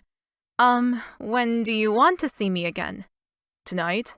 I asked, mentally screaming at myself to stop plowing forward so hard at this woman. I was acting like a bull in a china shop. Then she smiled, and I forgot why I was trying to play it cool. "Okay, I'd love to." "So I'll pick you up?" I asked, trying to remember what I had planned tonight. Nothing I couldn't reschedule, I hoped. She nodded. "Okay, but I'll be at my mom's place, which is about 20 minutes from here." "I think I can manage that," I said. "Dinner?" She chewed on her lips. I think Mom wants to have dinner and celebrate my getting into Sherman. How about drinks after?" I crossed my arms over my chest, loving the way her gaze kept wandering over my body. "Sure. I'll pick you up around 9:30. Can you text me the address? That would give me enough time to finish whatever work I needed to get done today." "Sure." "Do you need a lift home?" I asked, glancing at my watch. I needed to get moving. "I'm fine. I called for an Uber already." She nodded and opened the door further so she could leave. "Thank you for last night. It was amazing on so many levels. I didn't know I could feel like that." I walked across the bathroom tiles and cupped her face. "That's only the beginning, beautiful girl." I kissed her goodbye and she fled, leaving me with a raging heart-on and a head filled with excitement for what the night would bring. Chapter 12. Axel. I'd had one hell of a day, and when I'd finally scarfed some dinner down, the last thing I'd wanted to do was get back in the car and drive out to the suburbs to pick up my date. But this wasn't just any date. It was Chastity. So I'd hauled myself into the shower, put on a fresh shirt and black jeans, and got in the car. If it had been any other woman, I would have delayed. But instead, I pulled out my cell phone and sent a text apologizing for being late. I wanted to see her. And even after a shit day, I still wanted to. That said a lot about how much I was beginning to like her, a fact I both found amazing and wanted to ignore. I pulled up outside a tiny little cottage about 20 minutes out of the city and sighed. I was tired of working so fucking hard every day. Success and enough money to have a comfortable life were always the goal, and now I was missing out on a lot of the life side of things. It was probably time to look at my business structure again, see what I could back off. I got out of my sports car and walked up to the door, texting Chastity as I went. The red door opened, and behind it stood a woman about 40. My age. She had shoulder-length blonde hair and lines around her eyes that spoke of stress and hard work. "Hi, I'm..." "Axel. Yes, I know," Chastity's mom said, interrupting me. I grinned at her. She obviously hadn't gotten the memo that people didn't interrupt billionaires, and I liked the fact that she hadn't. "Yes, that's me." "I'm Catherine," she said, holding the door open but not inviting me in. "Chastity! He's here!" I almost laughed, but didn't. The tone spoke of long suffering, though I don't know what she would have suffered with a good girl like Chastity as her daughter. Then Catherine turned to me, her gaze narrowing in an assessing look I'd seen too often on her daughter's face. "Do I know you from somewhere?" I looked at her again, something niggling in the back of my head as well. I was actually going to ask you the same thing. You look familiar to me. Catherine nodded. Me too. But I doubt we've ever hung out in the same circles. I nodded and hummed in agreement. She was probably right. A single mother who hadn't gone to college. Not the type of woman I would have dated, thank God. Because that would have been awkward as hell.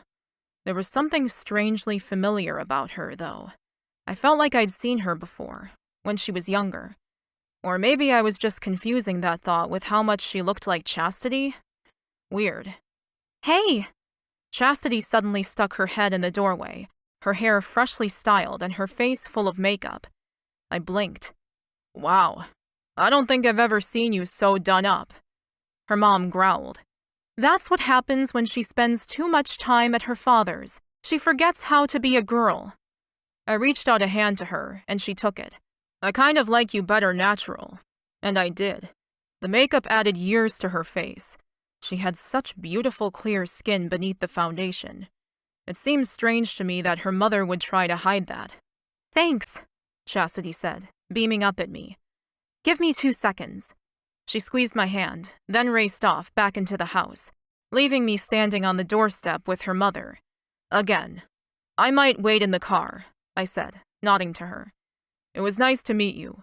She gave me half a smile in return. It was nice to meet you too, and I'm sure it'll come to me when you leave where I've seen you. Good night, I said in return and fled to the car. People tended to say that if you looked at the mother, that was who your woman would turn into in 20 years' time, but I wasn't sure I believed that. Catherine had an edge to her that I hoped Chastity would never develop.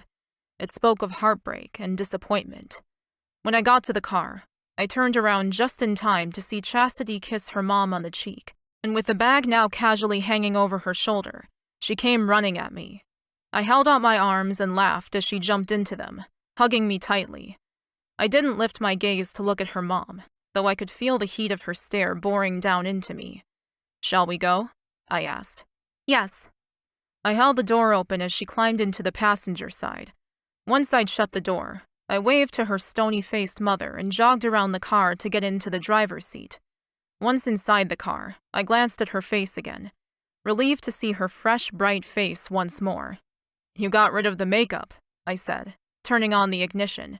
She grinned. Hell yeah. I hate that crap. Then why wear it? I asked, pulling into traffic and sliding my hand over her bare thigh. She wore a denim miniskirt and a white tank top. Extremely casual and too attractive by half. Because my mom kinda makes me. She shrugged. She likes me to dress up if we go out, and since we went out for dinner, it was expected. I nodded, not sure how to broach that one. Are you and your mom close? She sighed. I know what you're thinking. No, you don't, I said, turning the car onto the main road. I do. You think she seems like a bit of a bitch, and I suppose to some people she can be. But she's been a good mom. I nodded. That's great. I'm glad you had her. But yeah, she does have an edge to her that I didn't expect. You're so relaxed and open. She laughed. That's because I'm more like my dad. You would like him, I think. He's fit, like you. And funny. He doesn't take life too seriously. I grinned. Definitely sounds like my kind of guy. And considering how old he'd be, I didn't really want to think about it. I'd always assumed my father-in-law would be at least 20 years older than me. If this relationship got to that point, that was not going to be the case. I shook myself and took my hand off her thigh and put both hands on the steering wheel. Fucking hell. Father-in-law? Seriously? Get your head in the game and out of the clouds.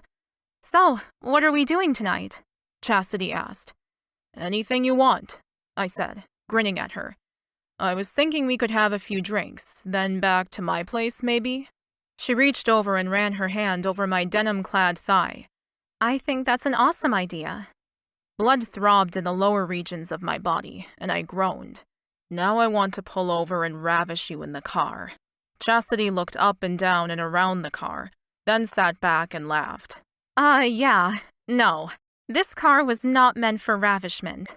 I chuckled at that. I wasn't going to tell her that the seats reclined, and if she got on top, I was pretty sure we could manage it. Because if I did, the cheeky girl would want to know how I knew that, and I wasn't telling the truth about that either. You're right, I admitted. My bed would be a lot more comfortable. So I focused on getting us back to my apartment. We passed a busy area of exclusive boutique shops, and I slowed down. There are some nice bars around here. How about we grab a cocktail or something before we go home? Every woman I'd ever met would have agreed to that. This part of the city was ritzy and expensive, and she would have jumped at the chance to get free drinks and be seen on my arm. I was photographed regularly around here, unfortunately, and the gold diggers loved that sort of publicity.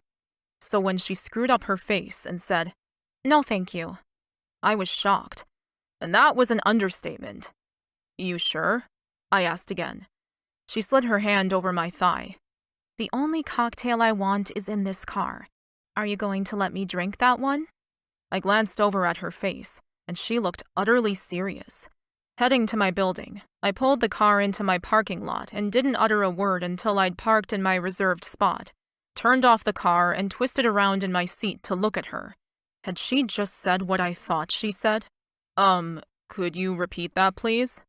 Her eyes lit up with mischief before she glanced down at where her hand still lay on my thigh.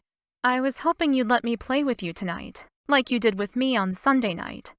I swallowed hard. Part of me was excited that she wanted to play with my body at all, but another part of me didn't like the idea that she wanted to take over the evening's activities. I'd been hoping for a repeat of the other night, minus her passing out. "You'll need to be specific here," I said, licking my lips. "My imagination is spiraling out of control." She flicked her gaze up to mine and smiled shyly. "You gave me the most incredible night, and I want to return the favor. Teach me what you like."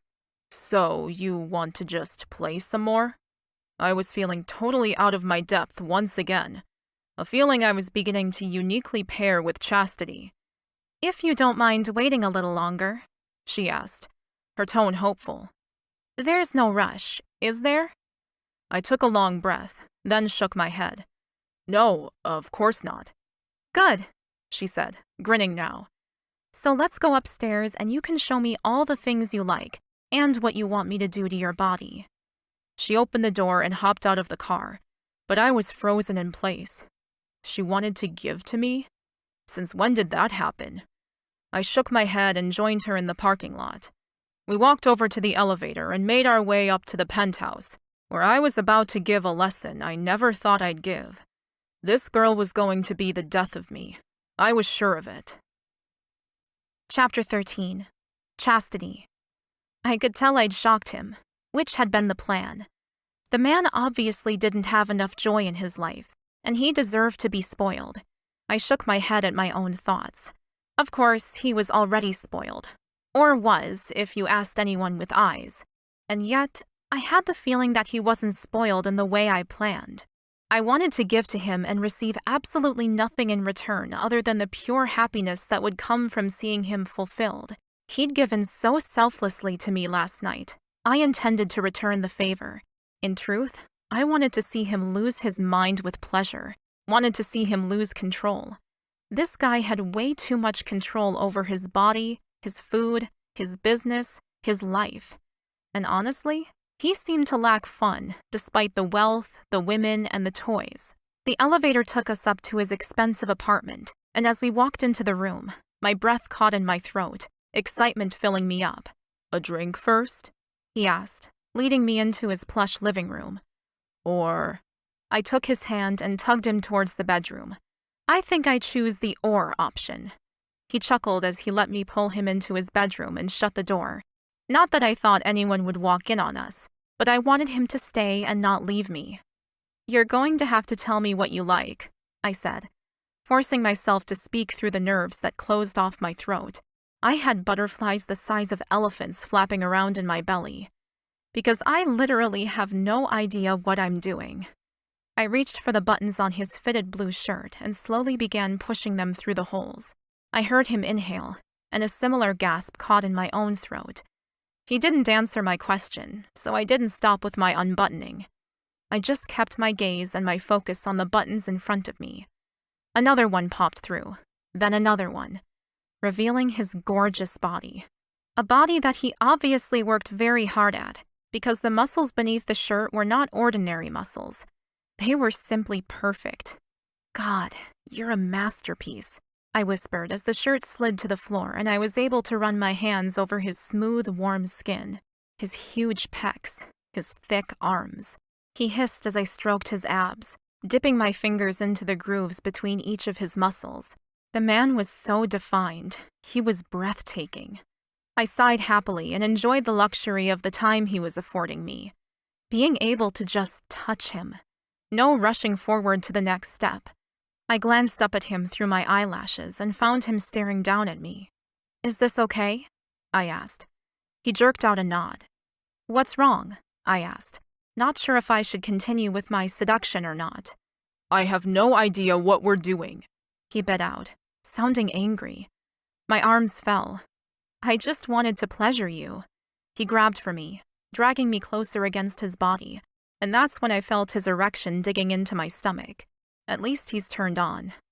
"I want to take you to bed," Axel purred into my ear. "I want you to come all over me again." I groaned. Damn it. Why did he have to make this so difficult? I pulled back and stared at him. "You're not used to being told no, are you?" He stopped growling and grabbing at me. Then his arms dropped away as though I'd offended him. I took his hand in mine again and led him to the bed. "I want you to teach me everything you like. How to touch you, how to kiss you, everything. How to lick you and suck you."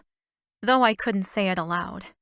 I swallowed hard against the insecurities that rose. Unless me being so inexperienced is a turnoff and you don't want to teach me. No, that's not it. Axel sighed and lifted a hand to run his fingers through his hair. His muscles flexed and bulged with the movement, and I groaned as I wrapped my arms around his torso and pressed my lips to his bare chest. "Damn, you're gorgeous," I said against his skin, kissing him. He sighed and cupped my face, tilting my chin so I looked up at him. "You're going to drive me to distraction. I'm not 16 anymore." He paused and I waited. "But if you really want to do this, Chastity, then yeah, I can teach you." I almost clapped with joy, but restrained myself. Most likely the juvenile move would probably kill the mood. I mock frowned at him. "Then please, get naked." Stepping back in an obvious move to watch him, his jaw practically dropped open. I loved it. The man I'd met in the gym a few days ago had been ultra-confident about who he was and in the appeal of his body. But the man who stood before me now didn't grin or smirk. He stared at me with an intensity that made my breath catch in my throat. There was true vulnerability in his eyes, and beneath that was the man I really wanted to know. "Please," I whispered, begging now. He finally moved, with sharp, jerky movements. Reaching down, he undid his belt, then unbuttoned his black jeans with the flick of his wrist. "You too," he growled. Not quite sure that was a good idea. I decided I'd meet him halfway. "Well, last night you kept your pants on." I pushed my denim skirt to the ground. My panties would stay on, but it would be amazing to be almost naked with him. "More," he demanded, and I laughed. So impatient. I pulled my tank top over my head, and his eyes flared with lust. Feeling confident now, I unclipped my bra and let everything fall around me. The panties stayed on, though. There was no way I could part with them tonight. This was meant to be about his pleasure, not mine, and I was 100% positive that if I took them off, we'd be going all the way. Axel continued to stare at me. I didn't cover up, though I was tempted. Everything about this man made me nervous and insecure and excited all at once. But the other night had proven to me that he found my curvy body attractive, so I flicked my hair over my shoulder and lifted my chin. Another growl sounded, and this time I got to watch him kick out of his shoes and socks, then push his jeans to the floor and stand up again. He was as naked and as glorious as the morning I'd seen him in the shower. But this time, I wasn't running off home. I was here to devour him. Chapter 14. Axel. More? She wanted to do more?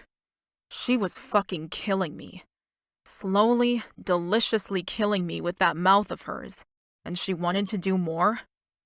Sure. Where do you want me? Lie down on the bed. Fucking hell. I turned around, crawled onto my bed, my domain, my pleasure sanctum, and lay on my back. Then I waited. Seriously, what was going on around here? Do you have any lube? She asked suddenly, popping up next to me on the bed, her gorgeous boobs bouncing enticingly. Yeah, top drawer, I said, pointing to the nightstand. She hurried across the bed, pulled open the drawer, grabbed a tube, then crawled back over, a huge grin on her face. Lube, huh? I asked, lifting an eyebrow. I thought you were a virgin. She giggled. I go to college and have an iPhone. I have friends who are quite experienced and don't hesitate to talk about it. So I know what goes where. And from the look of her, she was trying to explore everything in one night. Well, I'm all yours, I said, putting my arms behind my head and relaxing into the pillows. Brilliant. Dropping the lube on the mattress, she swung her leg over my waist so that she was on top of me. Now we're talking, I said, grabbing her waist and thrusting up against her. She still wore her panties, but I was pretty sure I could talk her into taking those off. Before I even had the chance to touch her, she shimmied down to lie on top of me and kissed my lips. I kissed her back, but then she was gone, kissing down my neck. Oh, you don't have to do any of that. I didn't really like extra attention on me. It made me feel a bit strange. Chapter 15. Axel. I followed Chastity into the ensuite, loving the way her generous butt swayed as she moved. She was all curves, and she was absolutely gorgeous. I flicked on the water and adjusted it so that it was soon steaming hot, and she moved beneath the spray. She was naturally, gloriously beautiful. Bright eyes, amazing smile, perfect skin. And her body was so inviting, I couldn't wait to touch her again. I watched her quickly rinse off. Then when she turned around to smile at me, I moved in.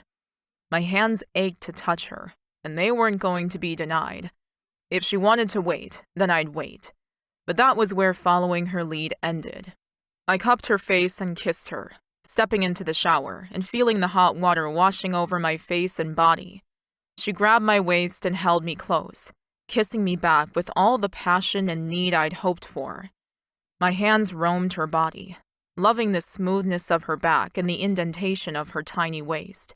She moaned, arching back to give me better access. I pulled away slightly, nibbling on her earlobe and whispering to her, "It's tomorrow, you know. It's not your turn anymore." "You okay?" I asked, chuckling at the way she staggered and stumbled like a drunkard. She giggled as she dried herself, then flung the towel over the chair next to the bed. "I feel amazing. Drunk, but better." She pulled back the covers and climbed into the bed, crawling to the middle of the mattress and laying on the pillow as close to my side as possible. She reached out her arm and patted my side. "Come, please." I crawled into bed and lay down, facing her. "Sweet dreams, sweetheart." She reached out under the blankets and lay her hand on my arm. "Thank you for tonight. It was amazing." I grinned at her. "It certainly was." She nodded and closed her eyes, her little hand curled around my bicep. I watched her fall asleep, and everything in me was content. Happy. More than I'd been in so long. I couldn't even remember the last time I'd felt anything like it. Even with the women and the money. I closed my eyes and let myself relax into the pillow. I'd had a shit day at work, and a brilliant session with her, but I was never going to be able to fall asleep. As soon as I closed my eyes, my subconscious would percolate up everything I worried about, and the downward spiral would begin. I began to pull away, determined to sleep in the room I reserved for these nights. "Don't go," she whispered. "Cuddle with me." She rolled over, pushing her ass back into the cradle of my hips and nestling into me like a cat. "I'll stay for a while," I said, sliding my arm over her waist and holding her close to me.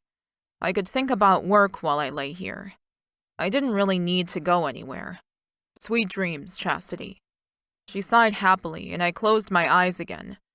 She was warm and soft, inviting in a way that women who were too skinny just weren't. I was beginning to think that my taste in women was changing. The software company merger. I tried thinking about the deal I had on the table, but my brain wouldn't grab on to any of the facts, and I slipped into sleep. Chapter 16. Axel. Waking up with her in my arms again was startling. She was so hot and soft, draped all over me. I felt instantly overwhelmed and suffocated, though my stomach lurched at the idea of kicking her out so that I could get ready for work. I moved away from her and took a breath. This was too strange, too different. How was this even possible? "Good morning," she said to me, rolling onto her back and stretching her arms above her head. Then she rolled out of bed and reached for her clothes. She was breathtaking to watch. "When are we catching up again?" I called out as she pulled on a simple sundress and started tying up her shoes. Damn, this girl did not mess around. I'd struggled to get ready so quickly. She pulled out a hair elastic from her bag and swept her long blonde hair up into a ponytail. "I don't know. What sort of schedule do you have this week?" "Terrible," I groaned. "Meetings every day. But I'm sure I can squeeze in another late date one night. Maybe. I had plans to wine and dine some international visitors, and some of my meetings would go into the early hours of morning. How about I pop by for lunch sometime this week?" she suggested, grabbing up her bag. "Sure, but when are you going to stay over again?" I asked. Chastity grinned. "I'm spending a few days with my mom and have plans with friends, since I only have a few weeks off.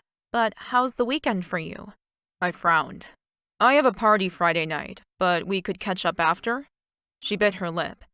"I have plans Friday night, too. Not sure how late it'll be. Are you free Saturday night?" I didn't really like the idea of waiting 5 days to see her again, but this week would fly with all the work I had to do. "I can clear the weekend for you," I said with a grin. Once I got her into my bed, I wasn't letting her out again for at least 2 days. She walked over to where I lay on the bed and leaned over to kiss me sweetly, then pulled back with a smile. "I better get going. Thank you again for a great night." "Have a great week with your friends," I managed to say, though the words sounded like sawdust in my mouth. Fuck it. I was jealous of anyone who got to spend time with her. What was wrong with me? I raised a hand and waved at her as she walked to the door. I was starting to think she was opposed to breakfast the way she kept running off. "See you on Saturday." She grinned at me as she headed out the door. "Bye." And with that, I flopped back on the mattress and covered my face with my hands. I had it bad.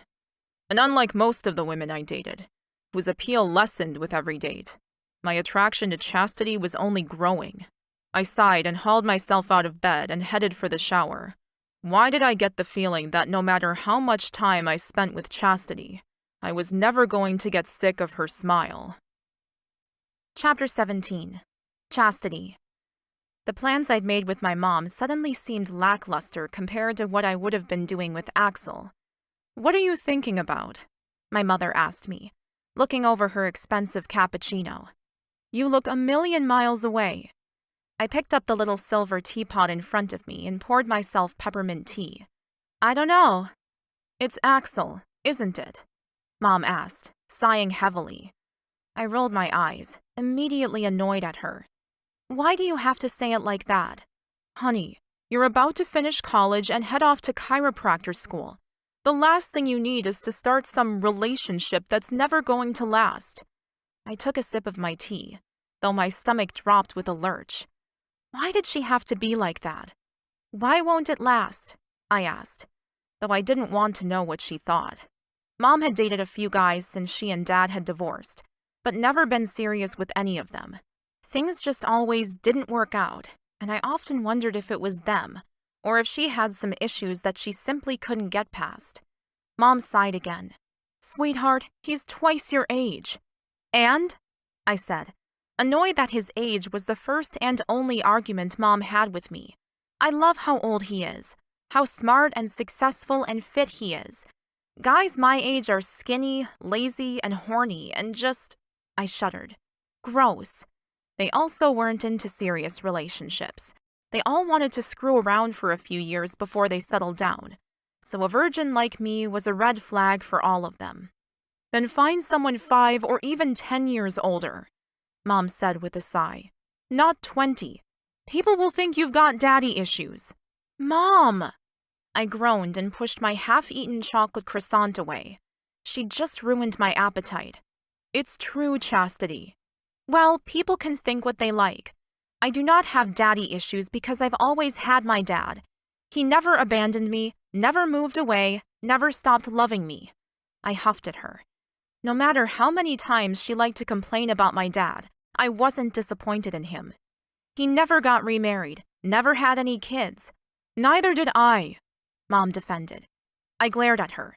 And I don't have any mommy issues either, so stop trying to put your shit on me. My mother's eyebrows flicked up. What's wrong with you tonight?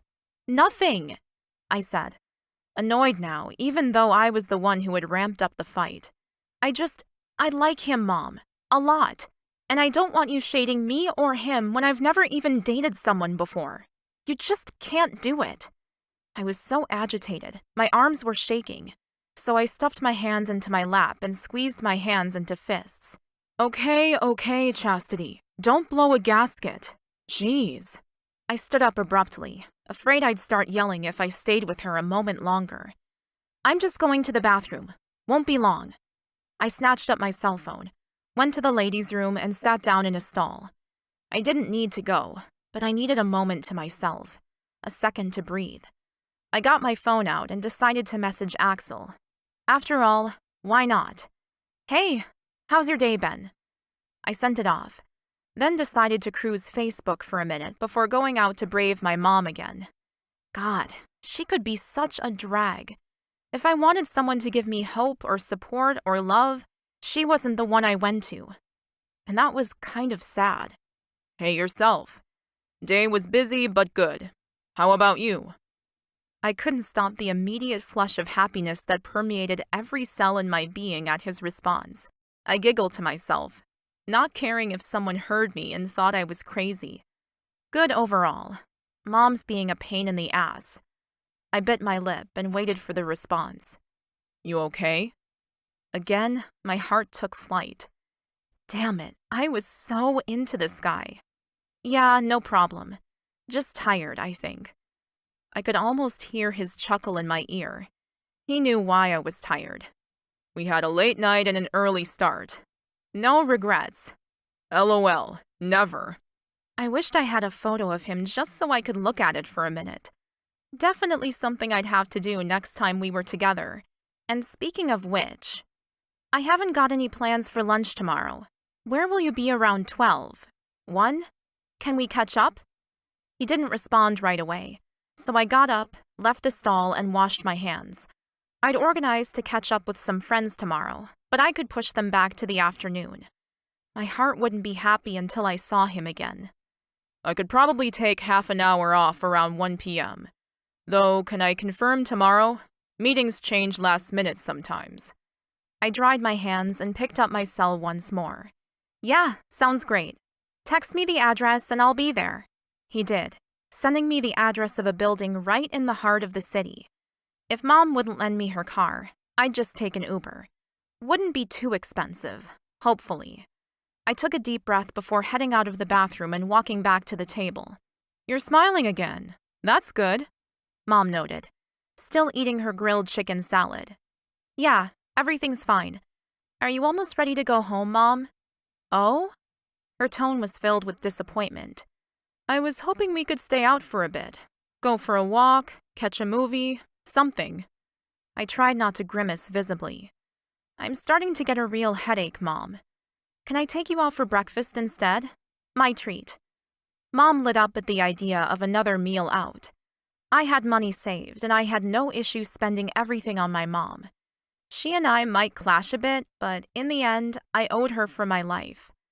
Okay, sweetheart. Let's go home and put you to bed. Mom tucked me up and took me home, and I curled into my tiny single bed and dreamt of the king-size bed I'd slept in the night before. The next day, I took Mom out for brunch, had a long shower, braided my hair, and got dressed into some of my best clothes. Proper black pants, nice sweater. I was going into the city to meet Axel in his work environment. A denim miniskirt and flip-flops would not cut it, I was certain. I even tucked my long braids up into an elaborate design at the back of my head. I looked 30. Maybe. I put on mascara and a rose-pink lip gloss and was ready to go. "You sure it's okay if I take your car?" I asked my mother as I grabbed the keys and packed my bag. "Of course, hon. You won't be long, right?" Mom asked, walking out into the hallway. "Wow, you look nice. Where did you say you were going again?" I didn't. "Meeting Axel for lunch," I said with a brilliant smile and turned away with a wave before she could say something cutting about my extremely hot pseudo-boyfriend. I didn't really know what to call him. "Bye, Mom." I ran to her car, got in, and started it. It had been ages since I'd driven a car, since I didn't have one at school. I just didn't use it enough to justify the expense. I drove the half an hour into the city, hating the traffic and the inability to find parking. But at the same time, I couldn't be annoyed. I was so freaking excited to finally see him. Luckily, I found a lot with a few spots open a block from Axel's building. I had about 15 minutes to walk to his address, so I sent him a message. "Just parked. We'll walk over and meet you where? Lobby? Outside?" I was almost at his building when the message came back. "I'm running a little late, so come up to the office and I'll order us in some food." I wasn't going to argue with that. I arrived at the address and my mouth fell open. It was a fucking skyscraper. Whoa. Please let him have some little dinky office on the 3rd floor. Because the idea of facing the reality that Axel really was as rich as he claimed was finally sinking in. He's a billionaire. A billionaire. Say it again. A billionaire. I whispered to myself as I stepped into the lobby and went straight up to the reception desk. "Can I help you?" the smartly dressed woman behind the sleek desk asked. "Yes, I'm here to see Axel Patterson. He said to come up to his office." The woman smiled back. "Yes, Mr. Patterson said he was expecting someone. Go right over to those elevators. 42nd floor. 42? I repeated, aghast. That was a little too high in the sky for me. Yes. She returned to answer the phone, and I headed over to the elevator and got in. Holy shit! I squeaked to myself as the doors closed and I rode all the way up to Axel's floor. When the elevator doors dinged open, I was greeted by another reception desk. Hello, I said to the woman behind this desk, who looked about 60, and seemed like the kind of professional who should be running her own business. "Can I help you?" she asked, staring down her nose at me. "I'm here to meet Axel Patterson for lunch," I managed to say, standing tall and straight and trying not to fidget. The woman looked me up and down, and I wasn't sure she liked what she saw. "Don't worry," I whispered to her, because I couldn't help but attempt to make her smile. My mom doesn't like the fact I'm dating him either. The old crone actually cracked a smile and walked around the desk. "Let me show you to his desk personally." I didn't know why that sounded like a huge compliment, but I flashed the woman my brightest smile and was led down an imposing long hallway until finally I stood before two large, impressive doors. The receptionist, who was probably the office manager, knocked, and I heard Axel's annoyed voice call out, "I'm rather busy." I giggled and covered my mouth with my hand. "Your name, dear?" "Chastity." The woman's eyes lit up with amusement. "Shall I send Chastity away, sir?" There wasn't a verbal reply. Instead, the door opened abruptly. No, Cheryl. Thank you." The office manager winked at me and walked away. Axel turned to me with an awestruck look on his face. "How did you get that dragon to like you?" I laughed. By not treating her like a dragon, for one thing. I grinned at him, and despite my better judgment, jumped at him and wrapped my arms around his neck. "Hey, you." "Hey, yourself," he growled, and whisked me into his office. the door shutting loudly behind us. Chapter 18. Axel. I kicked the door shut, the sound reverberating through the empty room. I couldn't think of anything but her. It was bliss. When she finally pulled away, the euphoria eyes made me smile. "Hey." "Hey," she said as she cupped my face and smiled. Something strange winged through my heart at the look in her eyes. Was this what it felt like to be in love? To want someone in every part of your life, not just your bed. She'd already wrapped my dragon of an office manager around her little finger, and I could see myself meeting her for lunches and dinners, taking her home to meet my parents. Holy hell. Slow the fuck down. I grabbed her wrist and pulled her hand off my face, suddenly irked by all the thoughts pulsing through my brain. "I ordered lunch. It should be here soon," I said, taking her hand and drawing her over to the leather couch against the wall. She didn't sit down, instead disentangling our fingers and walking over to the window behind my desk. "Holy shit," she gasped. "This view is insane." I shrugged. "Yeah, I guess so." This has been my office for almost 10 years now. I'd slowly but surely taken up more and more of the office building, and the upper 20 floors were all my employees now. She spun around. "And this office.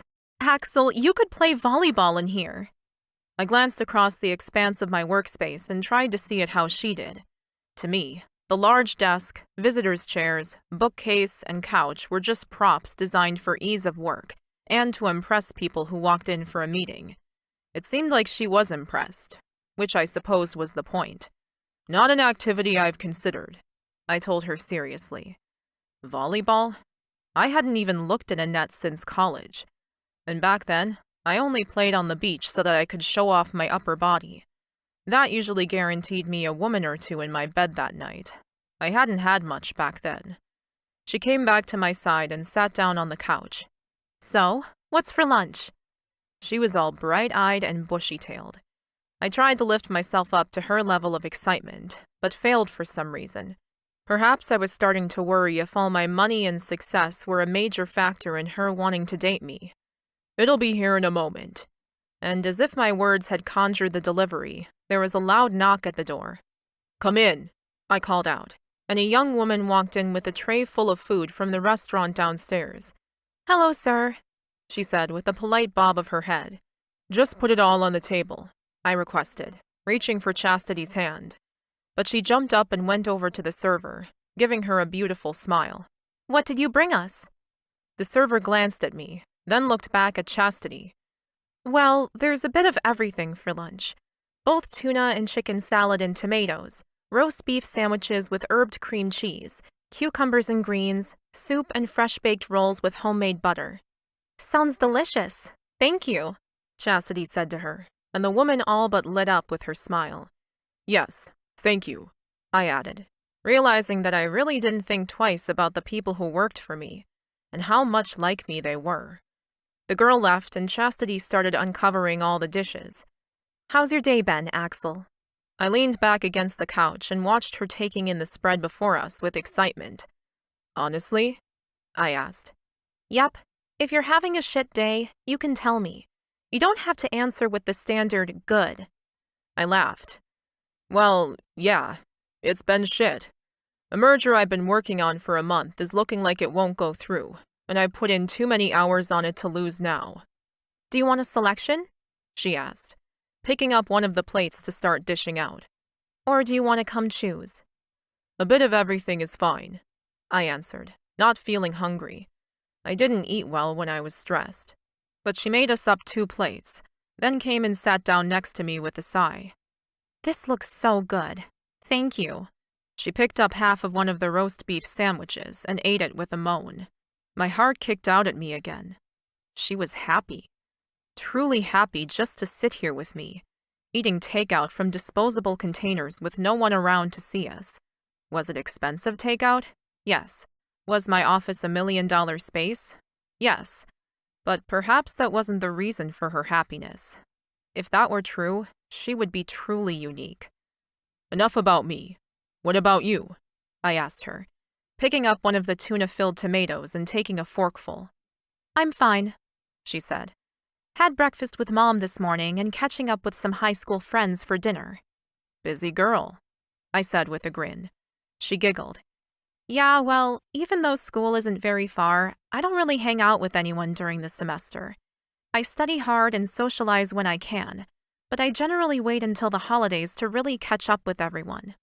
I nodded, my memory casting me back to my college days. One long party, right? College? Your weekends must be full. She shrugged. Not really. I stared at her, not seeing any signs that she was lying. Damn, the girl was an enigma. You and your mother okay? I asked. I got the vibe from your messages last night that you two weren't getting along well. She tilted her head to the side and kept munching. And that's when I noticed how corporate she looked. Her hair was all tied up so I could barely see it, and she was covered from head to toe. I frowned at the black pants. Nope, they didn't suit her, or her laid-back personality either. We're okay, she said. We're always okay. She raised me, so I don't think I'll ever let go of the feeling that I owe her for my life. But at the same time, we're very different, so we butt heads on occasion. And you butted heads over me? I could imagine that to a protective mother, a guy my age wouldn't look like the best prospect for her daughter. She shrugged again. Yeah, we did. I like you, and she thinks there's no future for us because you're so much older than me. I opened my mouth to respond, then slammed it shut again. Whoa, that was a bit too intense for me. She laughed at me. You look like I just proposed marriage or something. Relax. I just told Mom that we're having fun. I'm only here for a few weeks anyway. I nodded. That's true. Her statements made me feel better on some level, but they also tugged at my gut. I only had a couple of weeks with her before she headed off for her last semester before chiropractic school, and possibly started a career in another state. Speaking of our limited time frame, what did we agree to this weekend? Are we catching up Friday night? She looked out the corner of her eye at me and waggled her eyebrows. Anxious to get into my pants, are you? I glanced down at the black slacks she wore. Not these ones, I can tell you. Where are your normal clothes, your dresses and skirts? She raised an eyebrow. What's wrong with my outfit? It's so boring, conservative, old. Not you. I like how you usually dress. She sighed. And my hair? Hated it. It's pretty, I hedged. But can you take it down? You prefer it like that?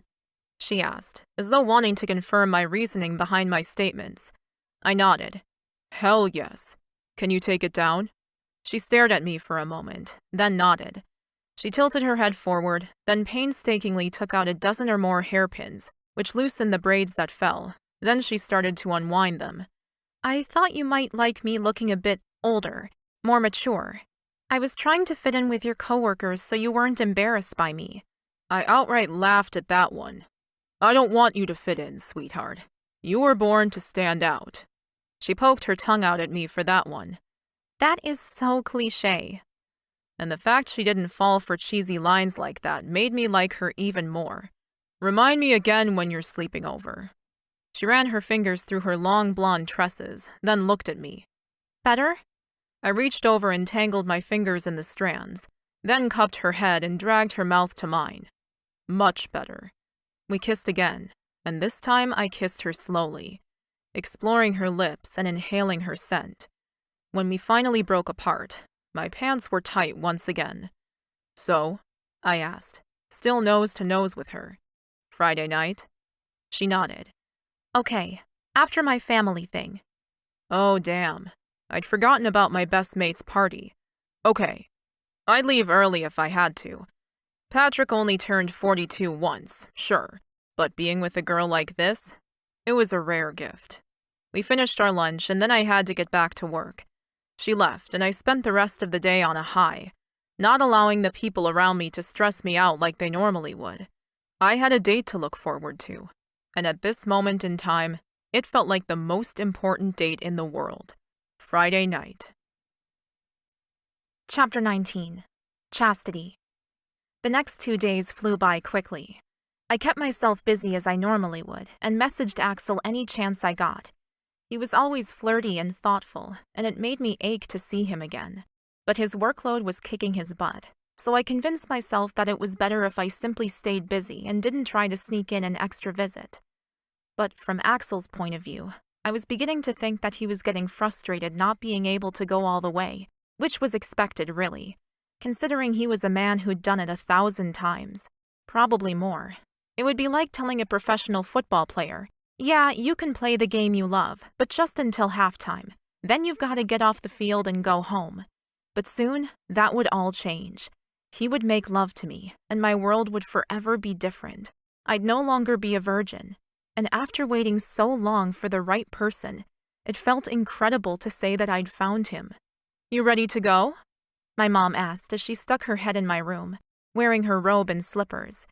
It was finally Friday night, and I had my dad's faux 40th birthday party to attend. Then I'd be heading out afterwards to meet Axel. He'd actually turned 42 years ago, but thanks to a global pandemic that had us all avoiding parties like the plague, he was making up for it tonight. "Yeah, I think so," I said, checking myself in the mirror one more time. I was an hour late because the hairdresser I'd gone to this afternoon had been running way behind, and I'd taken way too long to get ready. "Your dad's gonna have kittens over that dress," my mother said, giving me a visual once-over, though her smile said she liked the idea of my father being annoyed at me. "It's the 2nd anniversary of his 40th birthday," I justified. "I have to look nice." And the fact that I'd bought a brand new dress and expensive underwear had nothing to do with the fact that I was meeting up with Axel later. Nothing whatsoever. "You sure you don't want me to drive you?" Mom asked for the 10th time. "Yeah, I'm sure. Though I can't wait to get my own car. In a few years when I had the money, and hopefully would have the time to drive around, I'd buy my own car." "Well, have a good night," Mom said, her sadness eating at me. I knew she wanted to come with me, but there was a toxic nature to my parents' divorce that I'd never quite gotten to the bottom of. Neither of them had ever remarried or had more kids, which made me think that perhaps they were destined to get back together. But then again, that was probably just some childish fantasy I held onto and shouldn't. "You too, Mom. I love you." "I love you too." My phone beeped. Uber was here. "Gotta go." I grabbed my jacket, covered up all the bare skin I was showing, and raced to my Uber. This dress was mid-thigh, skin-tight, and had spaghetti straps that barely kept it up. It was hot, and it was nothing like the clothes I would normally wear. But tonight was special. Tonight, I wanted to feel beautiful. Dad's place was only 20 minutes away, and while I jiggled nervously in my seat, I messaged Axel but didn't get a response. He said he had to do something tonight. A friend's party or something. I didn't know. And it didn't really matter. We were catching up at a club in the city tonight. Then I'd go home with him. I just had to get through the family stuff first. When we arrived, I paid and jumped out, grateful for the fact that I hadn't driven. The place was packed. It was Friday night and there were cars everywhere. I ran up to Dad's apartment and knocked on the door. A moment later, the door flew open. "Auntie Shell!" I flew at my dad's sister with my arms opened wide. She laughed in my ear and hugged me back. "Oh my God, you are so gorgeous! Let me look at you!" We pulled apart and she held my hands, opening my arms wide. "You are freaking gorgeous! When did that happen?" I laughed, knowing she didn't mean any offense. "I think you're being fooled by a nice dress and some makeup, Auntie Shell." She smiled at me with a familiar grin. "You haven't lost your down-to-earth sensibility. I'm so glad." She shut the door behind me and took my coat. "I'm putting everyone's stuff on your father's bed. When you're ready to leave, you can grab it." "Thank you. Do you know where Dad is?" She waved her hand in the air. "In the middle of the fray. You know what he's like." I grinned. I sure did. My dad was extroverted and single, which meant he had a lot of friends and from all walks of life. There would be people here from his work, his gym, his high school. He collected people, and they stayed around forever. Something I loved about my father. I walked down the short hallway, grinning as the music began to pound through my chest. When I stepped into his large living room, there were people everywhere. Food was laid out in platters on the kitchen counters, and some heads turned to look at me as I stepped forward. One head in particular. "Axel?" It looked like he was mid-sentence when he stopped talking to a couple of guys and turned to look at me. His gaze raked me from heels to lips and back again. My belly tightened and heat coursed through me. He was seriously the most breathtaking man in the world to me. That smile. Damn, the things I'd do to have him smile like that at me. He said something to the people to whom he was speaking, then walked over to me, a beer in one hand. "What are you doing here?" he asked, leaning forward to kiss me. I knew my dad had to be around here somewhere, so I dodged his lips and quickly kissed him on the cheek. But damn, that was hard. He wore dark-washed denim jeans and a fitted white shirt and looked just fucking hot. There was no other way to put it. He looked lean and powerful, and I suddenly wished he could throw me over his shoulder and take me with him this very minute. Me? I asked, giving him the same look he was giving me. What are you doing here? Chastity! My dad yelled out, barreling across the room to grab me up into a hug, the scent of wine and whiskey wafting around him. I laughed as he lifted me up, then put me down. Happy birthday, Dad. Axel's eyes goggled out of his head. Did you just say, Dad? I nodded. Yeah, why? Axel glanced away, his jaw tight and angry. What's wrong? Dad put an arm around me. Hey, sweetie, how do you know this big lug? Well, shit. I don't, really. We, met briefly the other week when you dumped me at that expensive gym of yours for an hour or so. I didn't dump you, my father corrected, rolling his eyes. But I didn't realize you two had met. I didn't realize you two knew each other, I added, my throat tight and hot. I swallowed hard to push back the feelings of rising panic. Are you two gym buddies? The expression on Axel's face was devastated. There was no other word for it. He looked ready to commit some sort of felony. No, Axel said gruffly. We've known each other for years. Yeah, Axel's been my best friend for at least a decade. I can't believe you two have never met before. I've seen photos, Axel said, shaking his head. But didn't connect the two. I raised my gaze to his, pain shattering around my heart. Yeah, he probably showed you some school pictures. I don't really look like that now. Axel looked as if he tried to smile, but it came out more of a grimace. Speaking of how you look, geez, Chastity, you're more beautiful than any of the other women in this room. You know you're not supposed to show everyone else up if you can help it. He winked at me, and I tried to smile, but I wasn't sure if I succeeded or not. Don't know if that's a compliment or not, Dad, I said, elbowing him in the ribs. But thanks. I, was going to meet up with someone after the party, so got dressed up for a date. My eyes met Axel's, and for a moment I saw the burning lust I'd been hoping for. Then he looked away. Well, he's one lucky guy, Dad said. Hey, there's some kids here your age on the balcony if you want to go chat with them.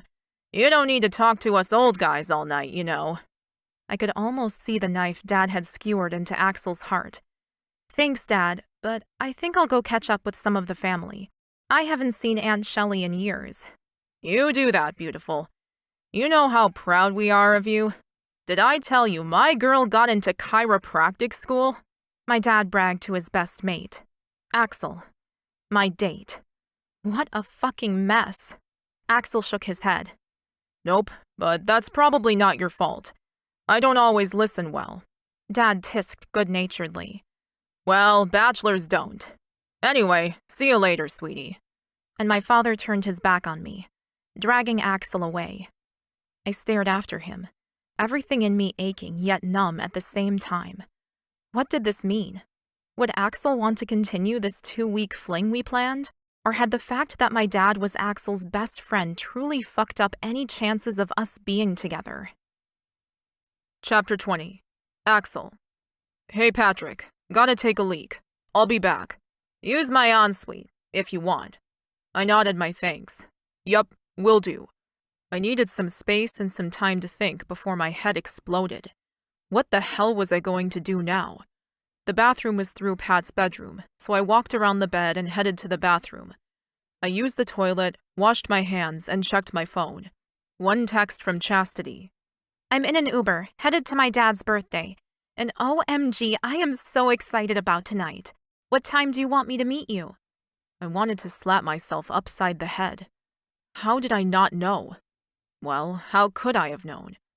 Her mother. That's where I know her from. Pat had shown me photos of his ex-wife a few times. They hadn't really stuck in my mind too much, but when I'd seen Chastity's mom, Catherine, Katie. He calls her Katie. Something about her had been familiar, and this was why. I texted Chastity back. You still want to meet up? I headed out of the bedroom, suddenly afraid that she'd come and find me, and then we'd get totally busted. Patrick would have an absolute fucking conniption. At least I hadn't screwed his daughter yet. But damn, had I gotten close. And damn did I want to. Even now. What was with that dress? And her hair? She looked amazing tonight, and had already admitted to her father that she'd dressed up for her date. Our date. Her dad. Fuck. I raced back to the safety of the gym crew, where they were talking about protein shakes and what shares were up at the moment. Boring, normal shit that soothed me a fraction. I ran my hand through my hair. My nerves shot to shit. I needed to break it off. Tell Chastity that there is no way we could meet up tonight, and we certainly couldn't get into bed together again. You okay, Axel? Danny, another guy from the gym, asked me. Yeah, sorry, just had a big week. I managed to have another beer and found a spot in the corner, sitting at the table chatting with some friends who didn't need me to carry the conversation, because I sure as hell couldn't talk like normal. My brain was 90% consumed with the girl who was currently flitting around the apartment as though nothing was wrong. Chastity was talking to everyone, hugging anyone who came towards her, and serving food. The lady of the house. Her gaze occasionally caught mine, but then one of us would look away and the spell would be broken. Is that Pat's daughter? Danny asked suddenly, pouring himself another whiskey. Which one? I asked. Danny grinned at me.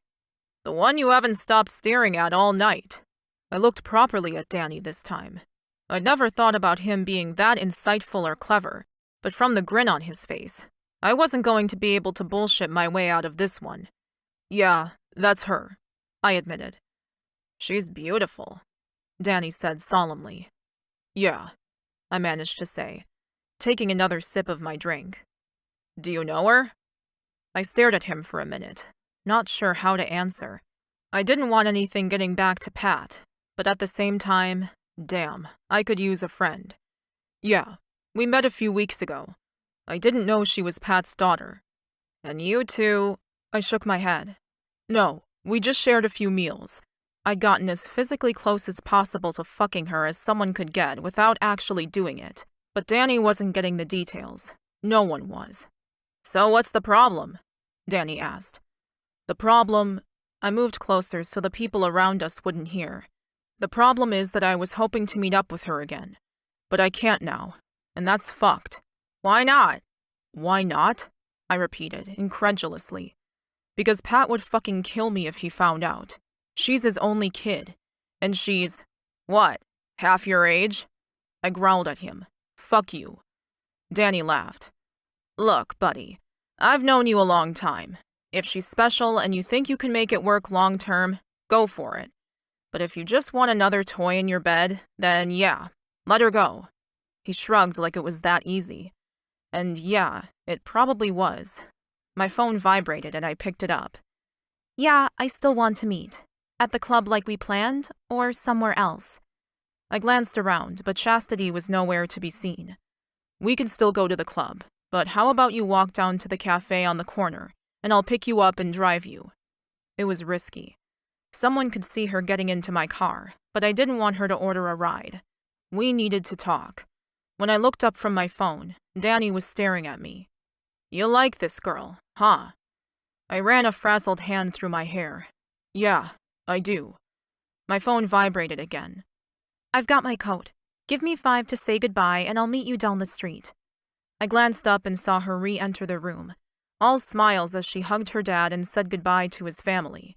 She was just as beautiful as the moment I'd met her, all bright vivaciousness, natural charisma. When she headed out the door, I glanced at my phone. I'd better go. My car is parked at the far end of guest parking. It wasn't. I'd gotten a spot not far away, but I needed to go. Danny held out his hand. Nice seeing you, man. Yeah, you too. Don't tell me you're leaving as well, Pat said, coming up to give me a hug. I hugged him back. Happy birthday, Patrick. But yeah, got some late conference calls with Taiwan. Gotta head out. I hated lying to him, but the truth was gonna sting a lot worse. Cool. See you Sunday morning for a run? Yes, I told him. It wasn't like I had plans with Chastity anymore. See you then. Patrick headed off, and I practically ran for the stairs. My heart was pounding now. I was excited. I could feel the edges of my mouth tick up. Shit. No. You're going to break up with her. Don't get all excited to see her. I tried to dampen down my enthusiasm as I ran down the stairs, found my car, and drove to the end of the street.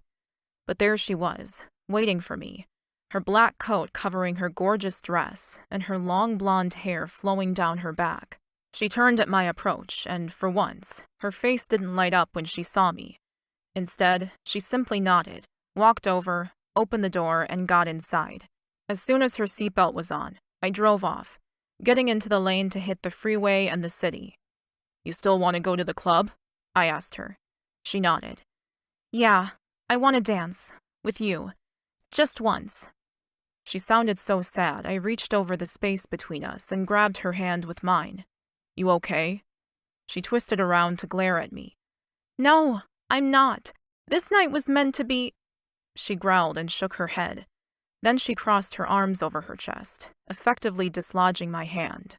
I put both hands back on the steering wheel, pain in my gut now. She was upset. Tonight was meant to be what? I knew, but it felt like she needed to say it. Tonight, she took a deep breath. I thought let's not talk about it. Let's just go and have a drink and a dance and what? I asked. Say goodbye forever? She stared out the window. We have to. There's no other way, is there? I gripped the steering wheel until my hands ached. We didn't talk for the rest of the drive, and I pulled into the closest valet parking. When I turned the ignition off, she unbuckled her belt and got out of the car without waiting for me to get her door. I took a steadying breath. You can do this. I got out of the car, locked it, and handed the keys over to the valet driver. When I reached for her hand, she came to me, gripping my fingers and pressing into my side as we walked up to the front of the club. Do you think we could forget about my dad just for an hour? She asked. I just want to enjoy us for a little bit more. She sounded so depressed, I tugged her into my arms. The world isn't ending, sweetheart. She nodded, then blinked, tears soon cascading down her cheeks. Oh, crap. I kissed her quickly, unsure how to otherwise stop her crying. She cupped my face, then wove her fingers into my hair, holding me tightly against her. I pulled back. If we started fooling around, I was done for. There was no way I'd remember why we couldn't be together if she started touching me. Let's go. I knew the bouncer at the club, so he nodded at me as we approached and opened the door for us. Oh, fancy, Chastity said as she went ahead of me. I bit back my retort. I had more money than I knew what to do with, and no one to spend it on or enjoy it with. I could give this girl the world, if she wasn't the only person I couldn't have. And for the first time in my entire life, a saying that my friends had used all the time rang through my head. Sucks to be me. Chapter 21. Chastity. I wanted to cry. I'd been holding it in all night, pretending to be happy and social, filling the void of the wife figure my dad didn't have. I'd served drinks and food, pandered to my aunts and uncles, and all I wanted to really do was bury myself in Axel's arms and cry my eyes out. But now that I had him all to myself for a very limited time, the last thing I should do was cry. I wanted to dance. The music was great, playing some sort of deep bass techno with no words. Just a great vibe, dark lighting, and bars aplenty. I stopped walking and Axel slid up behind me, his lips at my ear and his hand around my waist, holding me close. Do you want a drink? I nodded and turned my head towards him so that our lips were only a few inches apart. I think I need one. Me too. He growled back and pushed his hand into the small of my back. Let's go to the bar. I let him lead me through the throng of hot people pressed against each other. The music was so loud I was going to need to holler to be heard, and then I wouldn't be able to speak tomorrow. Or we could just not talk. What more was there to say, really? Axel was my father's best friend. Dad would be horrified to know that I jumped into bed with him. And even if I could get over the link between them, there was Axel. I'd seen the look on his face. It was like he was suddenly disgusted by me, my age, who I was to him now. His best friend's daughter. He'd known all along how old I was, and yet there was nothing like realizing he was literally older than my father to put a damper on things. "What do you want?" Axel shouted next to my ear. "Something strong." He leaned over the bar and spoke to the bartender. A minute later, 2 shots of tequila and lime slices were lined up in front of me, and another 2 were lined up in front of Axel. He turned to me, a shot held in the air, waiting for me to join him in drinking away our sorrows. I picked one of mine up and we clinked them together. He threw his back and grabbed the slice of lime to suck on, gasping as the gasoline-like quality of the straight alcohol hit him. I did the same thing, wincing as the burn traveled all the way down my throat to my empty stomach. I'd barely eaten all night. The first shot down, I picked up the second. Axel nodded, and once again, we clanked our little shot glasses together and tipped back the fiery liquid. As I gasped and sucked on the lime wedge, I wondered what we were toasting. The end of our relationship? Getting this far and finding out just in the nick of time that we really shouldn't be together? "Thanks," I yelled at him, already feeling the warmth of the liquor moving through my veins. "Let's dance." He took my hand and led me to the dance floor. Women stared at him as he walked past them, one girl practically falling over herself to come and speak to him. I just gaped at her arrogance, whereas he shrugged her off with a tight, annoyed grimace. Then he pulled me into his arms, and everything in the world was right again, if only for tonight. I put my arms around his neck and moved to the music, smiling and laughing as he grinned down at me. The music changed into something faster, and I was shocked when he moved back and began to move his hips like a pro. I put my arms up in the air and let the music take me. We danced and laughed our way through so many songs I lost count, until the tequila had made my head fuzzy and my heart sing, and my mind was struggling to come up with a reason we shouldn't do this every night. I moved closer to Axel and wrapped my arms around his neck. Then I went up on my toes and lifted my face to be kissed. He didn't hesitate, wrapping me in the tightest hug and kissing me until I was seeing stars. When he lifted his head, I whispered, "Take me home, please." The cloud of lust that had been enveloping us seemed to vanish in a single moment. Axel lifted his head higher, further away from me. Then he gently but firmly pulled my arms from his neck and back down to where they came from. "We need to talk. Come on." He grabbed my hand and pulled me through the crowd, towards a door at the back of the club. "Where are we going?" The enormous bouncer who stood at the door had a lethal expression on his face, but the moment he saw Axel, he stepped aside and opened the door for him. Where are we going now?" "Come on." Axel tugged me through the door and up a flight of stairs. My legs were not steady, and by the time we got to the final step, I almost stumbled. In fact, I would have fallen ass over tits in my very new and expensive dress if Axel hadn't swept me up into his arms. "You, Missy, are drunk," he growled at me, like it was my fault. Yeah, whatever. I wasn't impressed that he wanted to blame all this on me. "Whatever?" he repeated, his eyebrows raising in surprise. "Yeah, whatever," I said again, flicking my hand dismissively. "I didn't eat at my dad's, and you know why. And then you gave me shots on an empty stomach." He plonked me down on an empty couch, and that's when I glanced around. Where are we? Some sort of private bar? I couldn't see the club from here, but I could hear the music. There were couches and tables around, but no one else in the space. "Yeah, it's for VIPs. I bit the retort that came out my lips at that. Was there anywhere he didn't go? Anyone he didn't know? As though in answer to my thoughts, an older guy reeking of whiskey stumbled by. He straightened when he saw Axel, then tugged on his jacket as though that would help his appearance. "Axel, haven't seen you around here for a while. What have you been up to, man?" Axel's lips tightened and he held out his hand to me. I didn't hesitate. I moved straight onto the couch next to him and he put his arm possessively around me. "Not much," Axel said nonchalantly. Work. Nothing new.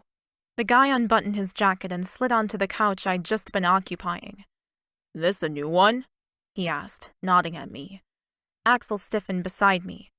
This one is none of your business. I couldn't read the room well, so kept my mouth shut. Their relationship seemed strange. Strained, as though they'd once been friends, but not anymore. The man, whose name I still didn't know, laughed. You mean this one isn't for sharing? Come on, Axel. She looks hot. He licked his lips and let his gaze roam over me, like he had the right to look at me like that. I shuddered and turned my whole body into Axel. Axel's growl was almost feral as he reached across the small divide and grabbed the other guy by the tie, then hauled him off the couch. Get out of here, he snarled at the drunk. or I'll have you thrown out. He tossed the guy to the side, then slid back onto the couch with me. The asshole got to his feet and stuck his nose in the air. No need to be so fucking pissy. If this one is special, you just needed to— Sam! Axel called, and out of nowhere, a huge bald bodyguard appeared. Axel flicked his head in the idiot's direction, and he was escorted from the room by the bouncer. I nestled closer to Axel, my heart hammering in my chest. That guy was creepy. Axel put his arm back around me and grunted. He was a good man, once upon a time. We went to college together. What happened to him? Axel tightened his hold on me. Divorce, business failure, normal shit. He's an alcoholic now, and a miserable bastard. I can't believe he got in here. Why? I looked up. Because this place really is for very important persons only? He crushed his mouth to mine. When he pulled back from the kiss, he sighed.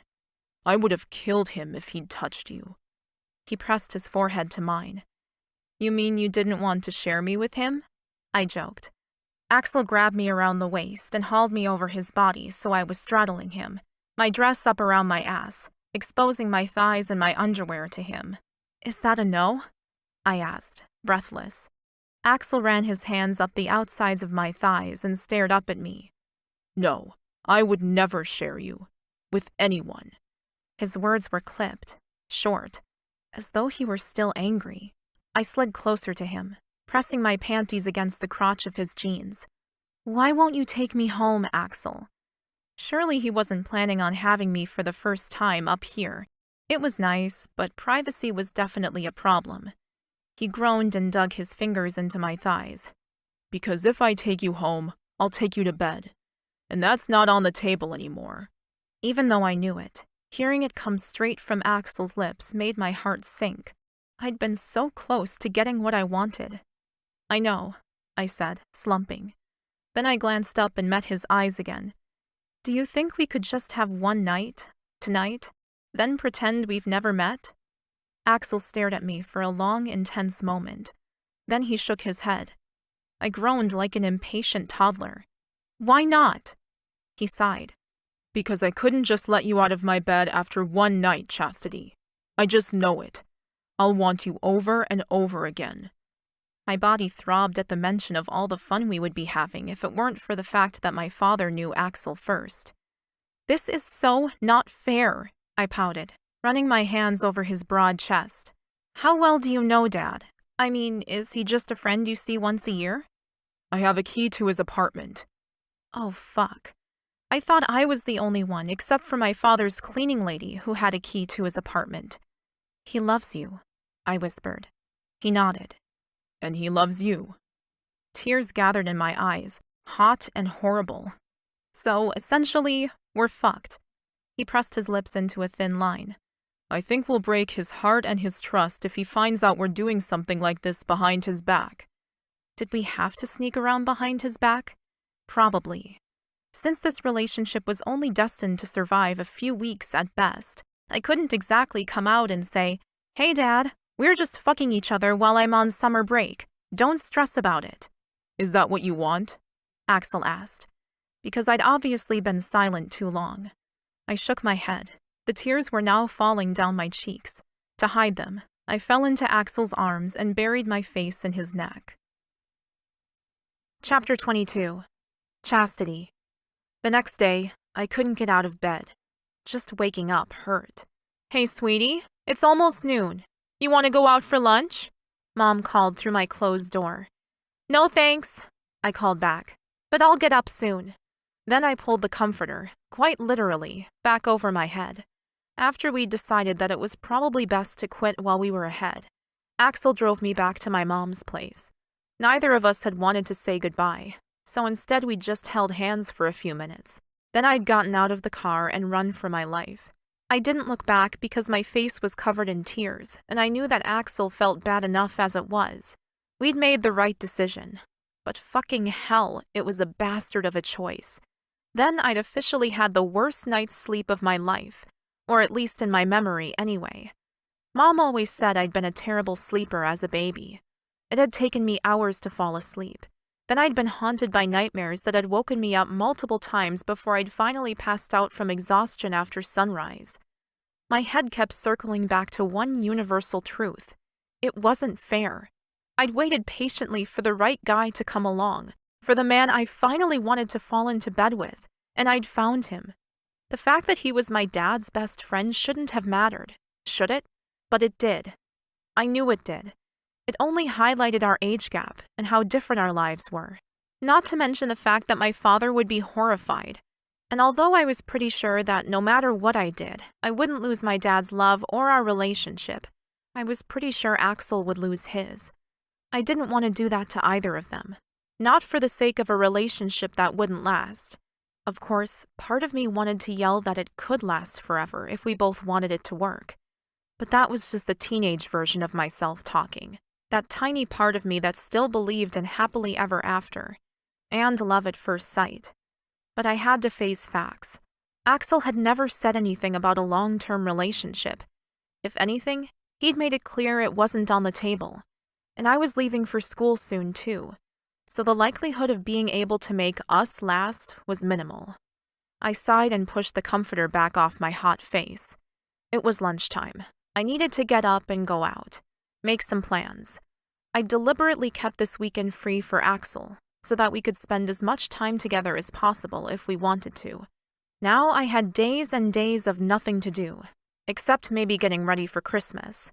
That thought got me moving, and I quickly jumped in the shower and got dressed. Hey Mom, want to go into town and do some Christmas shopping? Sure, she called back, sounding happy at the invitation. I tugged on a hoodie, not caring what I looked like today. Great, let's go. Chapter 23. Axel. Sunday morning. I pulled on my joggers when I heard a knock at the door. Coming. When I got there, I pulled the door open, a part of me secretly hoping it was Chastity. Damn, I missed her. Oh, hey Patrick. What's wrong with you? Pat asked, handing me a blue Gatorade. Hungover? He pushed past me into my apartment and I groaned. Thank God Chastity isn't here. We were supposed to go jogging. Sorry, man. Patrick and I went running most weekends. He was a great training partner, fit and determined. All good, he said, cracking open his drink and taking a swig. I ran here, so I figured you might want to join me for a bit. I definitely did.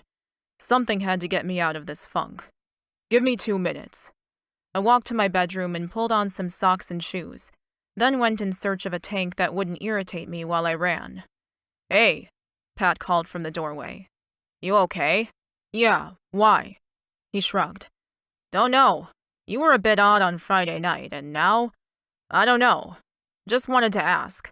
Check in on you, because I know not many dare to ask. He grinned at me to show he was joking. I sighed and ran my hand through my hair. Yeah, How much could I tell my best friend? I started dating this girl a week or so ago. Oh yeah? She's screwing with your head already? Patrick laughed. My gut tightened. Yeah, she is. But I don't know. I like her. I just don't know if I can do anything about it. Hang on a second, Pat said, putting his hand up. You actually like this girl? Since when do you get attached? I got to my feet and pulled on a thin cotton white tank. She's different. Patrick laughed at me again. And by that, do you mean she's a brunette rather than the normal blonde? I groaned and scrubbed my hands over my face. You really think I'm a shallow asshole, don't you? Which boded even worse for me if Chastity and I decided to date. Pat would never want me, with my history, anywhere near his daughter. Patrick sobered instantly. Hey, man, I didn't mean to offend you. It's just, hey, if you actually like her, I'm happy for you. I just never thought you'd find someone worth settling down for. I grinned at him. I didn't say that. Settling down was another chapter entirely. Then I shrugged and stood up. I just like her. Then go for it, Patrick said, walking forward and clapping me on the back. Any woman who has you distracted, forgetting your schedule, and tied up in knots must be worth chasing after. I've known you for 10 years and never seen you like this. I nodded my head, my heart sinking. Yeah, maybe. You're definitely right about that run, though. I could really use a heavy training session. Let's go then. Patrick put his Gatorade down on the table and dumped his keys and cell phone. Can I leave all my shit here? Yeah, of course. We'll just take a key. I left my cell phone in my room, just in case Chastity called or texted. She hadn't since Friday night. But it would just be our luck that the one time she did, her father would see it. Once I'd stashed any potential evidence of Chastity away, we headed out. We took the elevator down, then started stretching and began our run. We jogged through the city and made it all the way to the beach. By the time we got there, I developed a good sweat and my heart was pounding. Oh yeah, that feels better, I said, bending forward with my hands on my hips and breathing deeply. So where'd you go Friday night? Patrick asked in between panting breaths. You said you had a conference call, but I know you. Did you catch up with the chick you're hung up about? I nodded. Yeah, went to Chase's. But we pretty much ended it before it began. She's too different. Young. Patrick chuckled. Half your luck, bro. Let's go. We turned and headed back, running around each other and sprinting along each street. When we finally got back to my apartment, my legs were shaking. Fuck, that was good. Patrick nodded, red-faced and completely out of breath. I went straight for the fridge, where I pulled out a couple of bottles of water and tossed one at him. You got plans for Christmas next week? Patrick nodded, drinking the water and lifting his tank to wipe away the sweat on his red face. Yeah, meeting my parents for lunch and having my daughter over for dinner. My stomach lurched, and I turned away to get something to eat. You want some eggs or something? Nah, I've got to get back, actually. Gotta date myself, for lunch. I turned and stared hard at him. A Sunday afternoon date? Who are you, and what have you done with my friend? Pat had been pretty burned by Chastity's mom, and I'd never known him to date anyone seriously. He laughed at me. Pot, kettle. Touché. Maybe we're just getting too old, he joked. That is very possible. I'm kind of sick of waking up alone. He walked over and held out his hand. Thanks for the run, Axel. You should get strung up over a woman more often. I haven't had that good a run in ages. I slapped him on the shoulder. You enjoy your lunch date. I hope she ties you up in knots. Patrick huffed and headed out, whistling softly. Wow, he actually sounds pretty happy. I shook my head, scrambled up half a dozen eggs, then dug into them. Damn, I was hungry. Then it was shower time. I was sweating from the back of my neck to the soles of my feet. I scrubbed myself hard and let my mind wander to work. The Taiwan merger. Employees to hire and fire. A new building I wanted to buy. Anything and everything. I let my mind whirl. But by the time I was dressed again and about to turn on my laptop, my brain was back on Chastity. I reached for my phone. We hadn't made any rules about our supposedly ended relationship, so a text wasn't off the table. Hey, what are you up to for Christmas? I put the phone down and tried to get back to work, but the device immediately buzzed with her reply. I groaned and closed my laptop, giving up. I walked back into my bedroom, lay down on the bed, and opened the phone.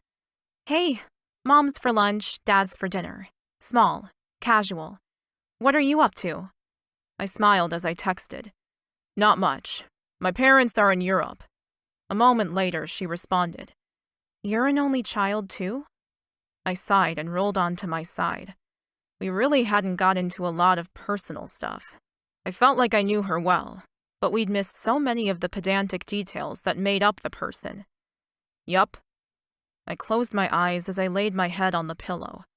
I hadn't been sleeping great since I broke up with Chastity, which wasn't unusual for me. I rarely got more than 4 hours sleep most nights anyway. It was the only way I'd managed to get my company off the ground. I did 2 8-hour shifts every day, sometimes more. But thanks to the few nights Chastity had spent in my bed, my body was aching for that feeling of a full 6 to 8 hours of sleep. It had been heaven. I put my phone down next to me, forcing myself to relax. My thumbs had been poised for the next message, anxious for her. I wanted to see her. But I'd been the one to put a stop to everything. My phone dinged. I miss you. This is shit. I chuckled and rolled onto my back. That was the perfect message to receive. I miss you too. And I agree. I hit send before I could stop myself. I could safely say I'd never felt this way before. About anyone.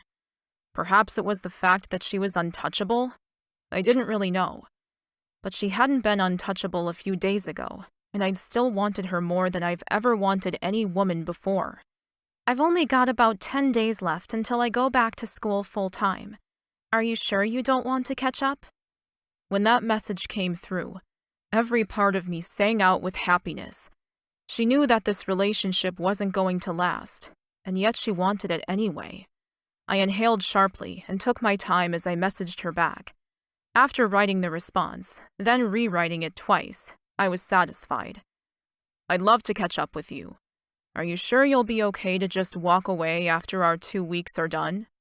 When I sent it, my gut tightened. I didn't want her to say no, and worrying about losing her was something I thought I'd never feel. It was a really foreign sensation. My phone vibrated straight away. I'd rather spend 2 weeks with you than a lifetime without you. Fuck, I groaned out loud. This girl is going to be the death of me. I typed back quickly, before I could change my mind. My place, tonight, 8 o'clock. I sat up on the edge of my bed as I waited for her response. When it came, I practically whooped. See you then. XOX.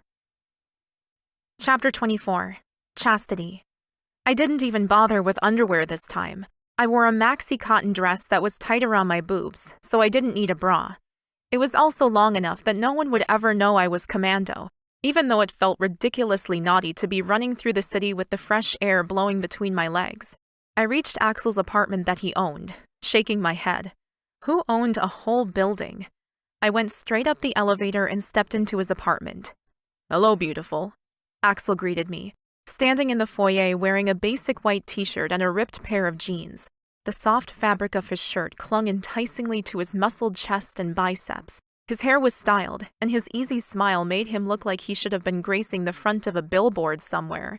I dropped my purse and ran straight at him. He swept me up against his hard body, so I wrapped my arms around his neck and hugged him tight. God, it felt good to be with him again.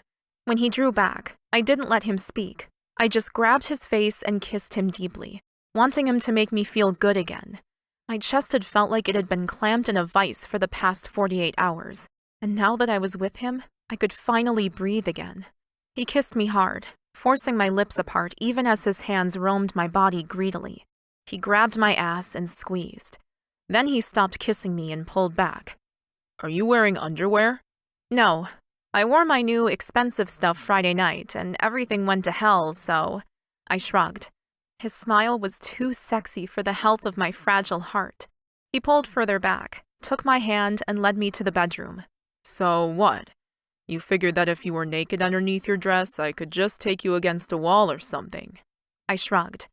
A girl can only hope. And I definitely dreamt of that exact scenario. He sighed as he drew me closer and cupped my face with both hands. Gently, carefully. Not this time, sweetheart. I put my hands around his waist. But maybe another time? I asked, hopeful. I had so many fantasies I wanted to fulfill in the short time we had together. He chuckled. What's going on in that amazing brain of yours? I smiled. You don't want to know. I doubt that. He smiled. But for now, I'll let you keep your secrets. I have a feeling they'll destroy what I have planned for tonight otherwise. What do you have planned? I leaned forward to kiss him softly again. I loved his lips. They were just so soft, full, and lush. I could kiss him all day and never get tired of his taste, his smell. The perfect night, he whispered against my mouth. Where you come on me over and over and over again. I inhaled deeply. My breath caught in my throat. I wanted that too. Okay. He reached down and grabbed my dress, scrunching it up so that the material slid up my legs, over my knees, and up my thighs. I leaned back and held up my arms. I smiled at him, confident and content to let him undress me. He wanted me. I knew that. From what he'd said, he wanted to get me naked from the first moment we'd met. He lifted the dress to my waist, then gave it a couple more tugs to get it over my breasts, my shoulders. Then finally, I was as naked as the day I was born. Axel was staring at me with ferociously hungry eyes. Chapter 25. Axel. I didn't want to move. Everything about that session had been perfect. Her body's reactions to me, her moans of pleasure, even the way she touched me, kissed me, and the way she tasted. It was officially my sweetest memory of her. But as the seconds ticked on and Chastity was no longer panting, the room became still and quiet. Then I realized that, despite my comfort and the fact that I didn't want to move, I was probably squashing her. I should get up. I groaned, pushing up on my hands, my body complaining about the movement in every cell. She grabbed for me, tightening her legs around my waist and grabbing onto my arms. No, stay. You're not heavy. I doubted that very much, but I didn't want to leave either. So I shifted a little and took some of my weight on my arm, then grabbed her hip and rolled to the side and dragged her with me. Are you okay? She nodded, bliss etched into every crevice on her face. Oh yeah. How about you? Yeah, I shifted and my dick slipped out of her. Damn. I better clean up. I reached for the lip of the condom that I always wore. Always. What the? I lifted her thigh to search for it. Oh my God. What's wrong? Chastity asked, sitting up, then wincing. Wow, that's kind of sore now. Guilt hit me from every angle. I'd hurt her. I'd deflowered her. I'd had unprotected with a virgin. Please tell me you're on the pill. Women did that, right? No, I don't need to. Why? She glanced down at the same spot I'd been staring at. Did you? I nodded and sat up, wanting to punch my own lights out. I'm so sorry. I didn't even think. You were... I was what? Chastity asked, her eyes wide and hurt. I turned back and pulled her close. No, you were perfect. So perfect. I just let myself get carried away because you were so beautiful. I kissed her forehead, then the tip of her nose. Damn, you're beautiful. I could just lose myself in you all day. She stared up at me with eyes that were still filled with tears. I'm so sorry. She wiped her cheeks. Should I be worried about anything? I shook my head. Not from me. I get a full workup from the doctor every 6 months. Last blood test was a few weeks ago. Plus, I'm always careful. She smiled, a tear slipping down her cheek, making her look young and so vulnerable. She made my heart ache. Not always. I squeezed her tightly, hauling her closer. You are a first for me on so many levels, sweetheart. You're just... I ran out of words. Perfect. She sighed and laid her head on my chest. I rocked her, because it felt right to hold her like this. I glanced over at the clock on my dresser when I heard her softly yawn. Hey, how about we have a quick shower, then come back here to sleep? She slid off my lap, then giggled as she swayed on her feet.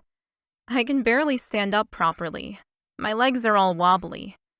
I stood up behind her and slid a hand around her waist. I'm sorry if I hurt you. I really didn't want to. She smiled as we staggered into the bathroom. You didn't hurt me. I'm just achy. I'm sure you know what that's like.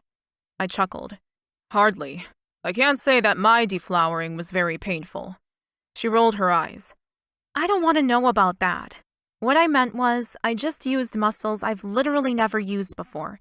You know, like when you train at the gym after a long break or something. I'm just achy. Okay then. I agreed with her. She sounded drunk on her happiness.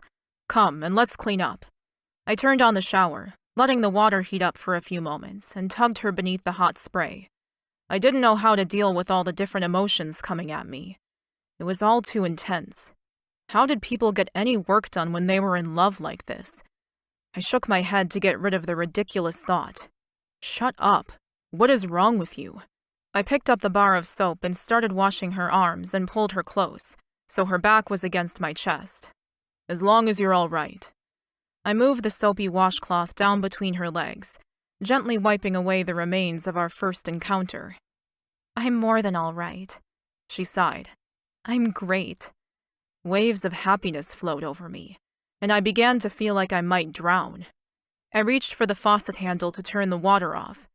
Okay, let's get to bed. No, my turn.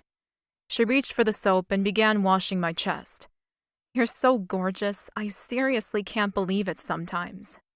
I took the soap from her and rinsed off. Let's go, beautiful.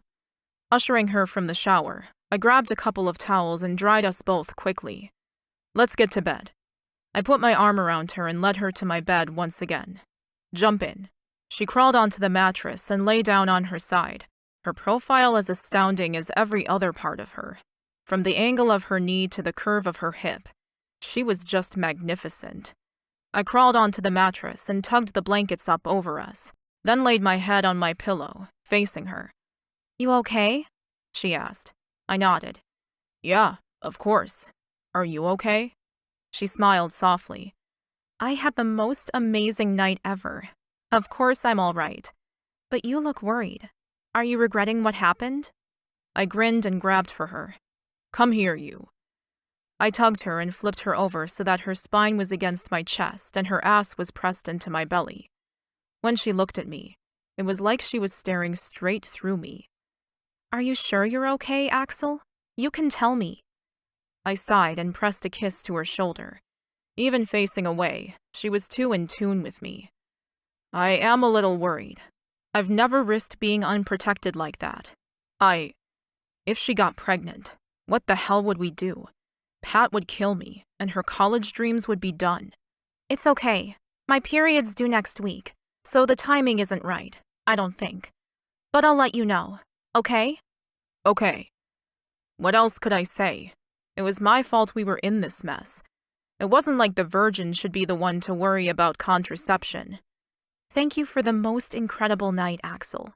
I wouldn't change a thing, seriously. It was perfect. I squeezed her tightly against me. Let's get some sleep. I've been looking forward to this for a week. She giggled softly. Which part? Just sleeping with me? I closed my eyes. Yeah, you're a good teddy bear. It was so much more than that. But there was no way I was owning up to everything I was feeling at the moment. I felt too unguarded, too raw. Like someone had torn away all the armor I had carefully constructed around myself over the decades. Laying here with her sated body curled up in my arms, I was totally at peace. My brain wasn't whirling. I wasn't fighting. I was just me, happy. And it was the most foreign feeling in the world. Go to sleep, my perfect girl. I've got to get up early in the morning, but I'll wake you before I leave. She nestled closer and was soon asleep. I smiled and pulled the blanket a little higher over her shoulder, then slipped into dreamland alongside her. When I woke to my cell phone buzzing out my alarm, I groaned. I didn't want to get up. Today was going to be a bitch. Chastity still slept in front of me, and I still had my arm wrapped around her. We'd barely moved all night. I lifted my head and stared at the clock. 6 a.m., and I didn't remember waking once. Damn it, this girl is better for sleep than Valium. I tried to remove my arm without waking her, but as soon as I tried to move away, she rolled onto her back, smiled up at me and blinked sleepily. Good morning.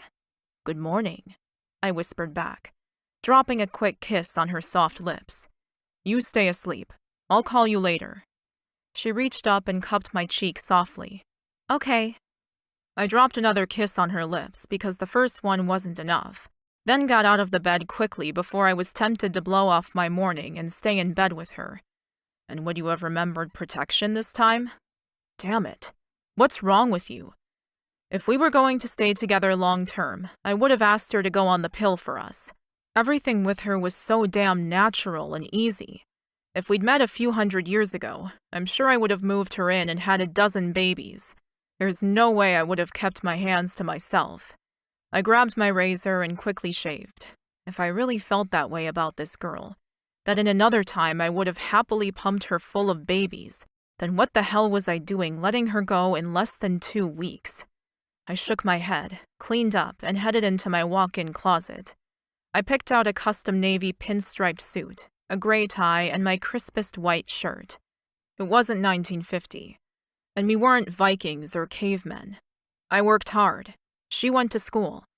We were products of our society and our time, and I needed to be grateful for the moments I had with Chastity. I glanced in the mirror to make sure I hadn't missed anything. Then I headed through my bedroom and out the door. I didn't look back, though a part of me ached to do so. I had 1,000 things to do today, and I needed to get my mind focused and off the young woman I'd left in my bed. Chapter 26. Chastity. I stared into the glass of white wine and ran my finger around the rim, softly singing to myself. Chastity, are you okay? I glanced up. Yeah, of course, Mom. Why? She shrugged and poured herself another glass of wine. You just seem distracted, that's all. Everything go well with Axel last night? I nodded, heat pumping into my cheeks, making my face burn. Yeah, great. Are you seeing him again? I stared at my mom, noting the pinched look around her mouth. Yeah, I will. But don't worry, Mom. I know that there's no future for us. I'm just trying to enjoy it while it lasts. I brushed my hand past the wine glass I'd barely touched and reached for my cell phone. I'd been trying not to text Axel all day. After all, he hadn't reached out, but I looked at it so many times it was embarrassing to admit the number. I just don't want you to get hurt, Chastity. You've always been so smart, avoiding boys like the plague. But this one? I laughed. Hardly a boy, Mom. Exactly. He's a man who knows what he wants, or should. I could feel my mother was ramping up for another one of her lectures, so I stood up, cell phone in hand. I think I'm going to go to bed, Mom. See you in the morning? She nodded. I've got to go into the office to pick something up, but then I'll be home in the afternoon. Perfect. I smiled. I want to start baking Christmas cookies and some gingerbread. I kissed her on the cheek and headed to my bedroom. I needed a little space to think and just be. My mom made it impossible to just be quiet. She always needed to fill the space with music, television, or talk, even if it was idle chatter. And while I appreciated that most of the time, today I just needed some space. I'd woken up around 11 a.m., having slept so well I could barely open my eyes from the sheer exhaustion of it all. But Axel was gone, and had been for hours. The expensive penthouse apartment was enormous, cold, and empty without him. So I'd thrown on my clothes, called an Uber, and raced out of there. I didn't really like the idea of hanging around his space while he wasn't there. It would be just my luck that he'd have some maid or personal chef or someone show up. And there I'd be, still wearing the dress I'd come over in last night. The walk of shame, billionaire style, if there was such a thing. I'd gone home and spent the day with my mom, but now it was bedtime. I hadn't heard from him, and I missed him. I stripped out of my clothes, pulled back the blankets, and climbed into bed in my panties and a tank top. It was still early to go to bed, near 10. But I settled into my tiny mattress and sighed with happiness. Last night had been amazing. Better than any first-time love story I'd ever heard. And it was all because Axel had been the most patient, perfect, talented lover. And I wanted more. Hey, how was your day? I miss you. I hit send, even though I wasn't sure if I should tell him how much I missed him. Would he like that? Hate it? Didn't matter now. It was gone into the ether. Hey, stranger. I'm still at the office pulling an all-nighter. How was your day? I frowned. Seriously? I thought only slacker college students pulled all-nighters before final exams. He wrote back. LOL. Hardly. I wriggled my fingers and tapped my foot against the bed. Should I ask to see him again? Would he want to see me soon? Or more like the weekend? I had no idea of his schedule, but if I had my way, I'd be in his bed again tomorrow. A cheeky thought popped into my head, and I smiled to myself and picked up my phone. When you finally crash, do you want a teddy bear to sleep with? I sent it, then instantly regretted it. What if he said no? I jumped up and threw my phone on the bed when he didn't instantly respond. Shit. Moving to the bathroom, I brushed my teeth, washed my face, and generally freaked out. I knew I wasn't one of those girls to overthink and overstress about guys, but Axel was special. I didn't want to muck anything up before it had even begun. We'd agreed to spend time together over the next 2 weeks, and I wanted all those days. When my nerves got the better of me and my stomach twisted into knots, I raced back to my bedroom to find I'd missed a call from him. Shit. I paced my small bedroom while I rang him back. My heart was pounding, and when he finally answered, my stomach lurched. Hey, beautiful. The relief at hearing him talk to me in that tone was instant, and I staggered to my bed before collapsing onto the mattress. I'm so sorry I missed your call. I was just in the bathroom. It's all good. I just thought it might be easier to chat for a minute. I need to get back to work soon. Oh, well, wasn't that romantic? But I wanted to hear your voice once more. It'll bolster me for the hours ahead. That's more like it. Well, I was wondering if we could schedule our next date, I said in a rush. We've only got 2 weeks before I head back, and I want to see you as many times as I can, if that's okay. Damn, I was a mess. He chuckled softly on the line. How about tomorrow? I can't guarantee I'll be any use to you after the night's work I've got planned, but I'd love to see you. I bit my lip to stop the squeal that rose from escaping. I love that. What time? How about 8? My place again? I'll be there. Great. I've got to go, but I'll see you tomorrow. The best words I'd ever heard. Great. See you then. I hung up and let the squeal out. I was seeing him again. Tomorrow. Your dad's best friend. Oh, shut up. I told myself Dad would never find out about our clandestine 2 weeks, surely. I would never tell him, and Axel certainly wouldn't either. So as long as neither of us went insane and said anything, he would always be none the wiser. I put a hand to my still tender belly and smiled. Tomorrow would be amazing. More kisses, more intense, tender, ridiculously dreamlike moments with Axel. The day dragged on so slowly, I was going insane by the time 7 p.m. rolled around. Are you sure you've had enough to eat? Mom asked, offering me the chicken pad thai for the 10th time. Yeah, I'm fine. I've got to go pack, then I'll be off. You're going to Axel's again? I nodded, ignoring the unhappy look on my mom's face and her narrowed eyes. Yep, won't be long. I raced to my bedroom, packed a set of clothes for tomorrow, and squirted some perfume on my neck. I'd been fantasizing all day about all the things I wanted to do to Axel. I shivered at the thought as I stuffed some clothes and a toothbrush into my bag. Mom opened the door as I was pulling out my cell phone. I'll drive you. No, it's okay, I said, waving my phone. I was just about to. No, she interrupted, crossing her arms over her chest. I want to see where you're heading off to every night. From the look on her face and the set of her jaw, this wasn't an argument I was going to win. Okay, Mom, that'd be great. Hopefully she wouldn't insist on seeing his actual apartment, though if she did, would she change her mind about him? Money and success generally impressed her, though it hadn't so far with Axel. But maybe she didn't realize just how rich he actually was. You ready to go right away? I asked, glancing at my watch. I said I'd be there at 8. Mom nodded and stepped out of my doorway. Yep, let's go. We locked up and jumped into her old car. You'll need to direct me. I don't know which way I'm going. Just head to the city and I'll show you, I said, pointing down the street.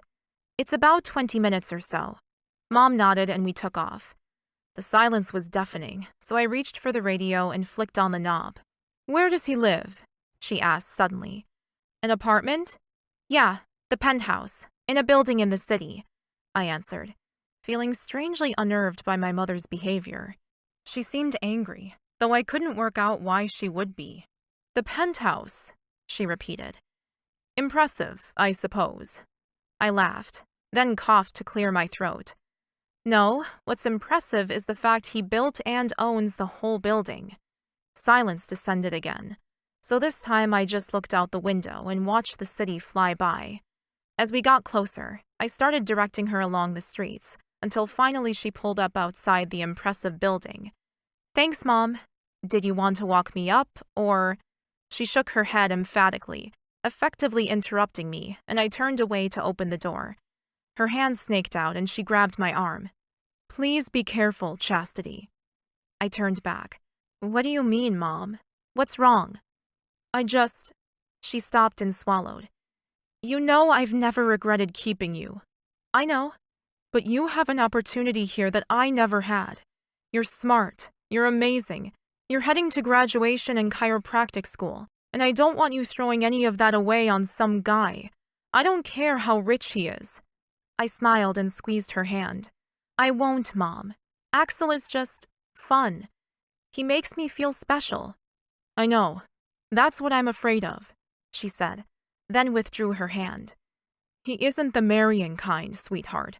So just guard your heart as best you can, okay? You're not the type of girl who has fun and just walks away. I rolled my eyes and got out of the car. Thanks for the lift, Mom. I'll see you tomorrow. I stepped back and waved at her as she pulled into traffic and drove home. I wrapped my arms around myself and thought about what she'd said. In the past, I hadn't been one to date guys casually, and I didn't really think I was now either. But I wanted some fun, and I deserved it after all the time and effort I'd put into being good during my teenage years. It was time to be bad. Chapter 27. Axel. My head throbbed with a migraine, and I was beginning to see stars. The aura had been chasing me all day. Then the light sensitivity had hit, and I had my driver take me home, and I'd climbed into bed. When the doorbell pealed, I groaned, loudly. Oh shit. I didn't keep a permanent housekeeper like most of my wealthy friends, but at times like this, I wished I did. I rolled out of bed, only opening my eyes enough to see where I was going, and felt my way along the walls to the front door. When I opened it and saw my gorgeous little Chastity there, even in my pained state, a sense of happiness washed over me. Her face was lit up with a huge smile that quickly crashed into a frowning look of worry. What's wrong? Are you okay? I waved her inside, then shut the door after her, sagging against the wall for a moment to stop from falling over. Migraine. Then you should be in bed, she said, dropping her bag on the ground, then putting her body next to mine and my arm over her shoulder. Come on, I'll help you. I didn't fight her as she walked me back to my room, supporting my wobbly frame. When I got close to my bed, I pulled my arm off her shoulders, staggered over to the mattress, and climbed beneath the covers again. The room was dark and cool, and I sighed as my head hit the pillow once more. I'm sorry to screw up our night, I managed to say, though I could barely open my eyes. She laughed softly. You're just trying to get out of taking me to bed again, aren't you? I chuckled as well. I wish that was the reason. I stifled the groan that rose as a fresh wave of nausea rolled through me. What do you need? She asked quietly. Water? Painkillers? Just sleep, I told her. I'd already taken everything I had. This was most likely stress-induced. I'd had a bitch of a day. The mattress dipped as Chastity crawled onto the bed, lay down beside me, and pulled the covers up over us. I forced my eyes open to stare at her. Are you tired too? She smiled as she laid her head on the pillow and reached out to run her fingers through my hair. I moaned at the touch. God, that feels good. She pressed harder, massaging my temples in a rhythmic circular motion. If you roll onto your back and turn this way a little, I can do both sides at the same time. Okay. That sounded like heaven, though I'd never thought that was a place I'd end up. I rolled onto my back and moved so that I was lying at more of a horizontal angle. Chastity sat up, shuffled into place at the headboard, and gently put my head in her lap. I'm sorry, I said again, at a total loss for words with so much pain winging through my usually healthy body. I don't usually get migraines this bad, but… But what? she whispered. Are you okay? I nodded while she rubbed her fingers over my temples, then began to slowly trace patterns over my skull and through my hair. Yeah, I'm okay. Just work shit. That feels really nice. The pain was actually easing a little. Not enough to stand up or try to function, but I might be able to fall asleep if the pressure decreased a little. My chiropractor does a lot of cranial work on me, and I know it might help a little. I sighed again as she worked through my skull, all the way around the back where my neck ached with tension. Pity you're not trained yet, I joked. I'd hire you full-time to look after me and my staff. How many people work for you? She asked. In my building? I don't know. 200, maybe. She laughed softly. 200 people. Check them twice a month, 100 people a week. Yeah, that sounds like a good plan. I smiled and relaxed deeper into her touch. I'd said it as a joke, but I knew of CEOs that hired massage therapists to attend their staff. Why not a full-time chiropractor? Let's set it up, I said. You call me when you graduate, and we'll get you an office. She was silent for a long time until I opened my eyes and looked up at her. You okay? She nodded. Yeah, that sounds nice. Close your eyes. Try to sleep. She sounded sad, and I got it. We'd set the terms of this deal already. 2 weeks of fun, then we were done. Now I was inviting her to come work for me. That hadn't been part of the plan. I didn't mean to. It's okay, she interrupted quietly. I'm enjoying the time we're having now and not thinking about the future. I smiled and closed my eyes. You can't be enjoying this. I am, she jumped in to say. I don't mean the part about you being in pain. That's shit. And I must admit that I'd planned to already be naked with you like this. But my plans included me massaging other parts of your body. I groaned. Oh God, don't torture me. I wish I could. God, I wish I could. But my body didn't even stir at the suggestion, which, considering how much I desired the woman in my bed, definitely said something about my current state. All of my blood was pumping into my migraine, and my body was not responding to anything other than the pain. She giggled. I'm sorry, I said that all around the wrong way. What I meant was, I'm kind of enjoying looking after you. I didn't think you'd let me. I couldn't help the sigh that fell from my lips. Yeah, well... I mean, you don't have full-time staff members cooking and cleaning for you. I doubt you let a lot of people cater to you. You just don't seem like that sort of guy. I sighed again and didn't open my eyes. I felt vulnerable enough as it was. How come you seem to know me so well? I'd never let anyone see me like this before. Not since I was 16 and living with my parents. Though even then, it was the housekeeper that brought me a barf bucket, not my mother. It took a lot for me to trust anyone, let alone a woman I was sleeping with. That didn't happen often, and to let them see me in this sort of state, useless, helpless, and vulnerable, she was right. It had never happened. Come lie down with me, I said, tugging at her arms. I want to feel that naked body of yours against me. Okay, give me a minute. Just gotta run to the bathroom. She crawled off the bed and disappeared, so I took my time shuffling around and lying my head back on the pillow. The pain had eased, and the nausea was only softly clawing at my stomach. I might be able to sleep for a few hours, then I'd feel better. I was sure of it. The door closed and Chastity crawled back into the bed with me. You better be naked, I softly growled at her.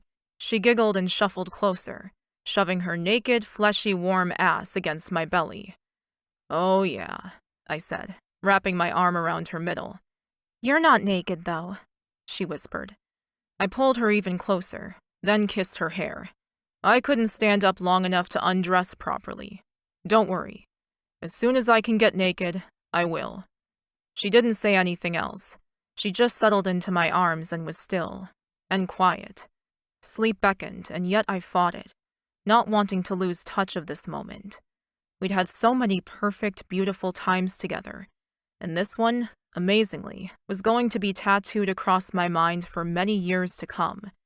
The poor girl had come here looking for fun, passion, and orgasms, and here I was, still dressed, cuddling her in bed, totally unable to fulfill any of the fantasies she'd hoped for. "Thank you for this," I whispered at her before I lost my mind and succumbed to sleep. "I'll make it up to you, I promise." I didn't hear what she said next, if she did respond.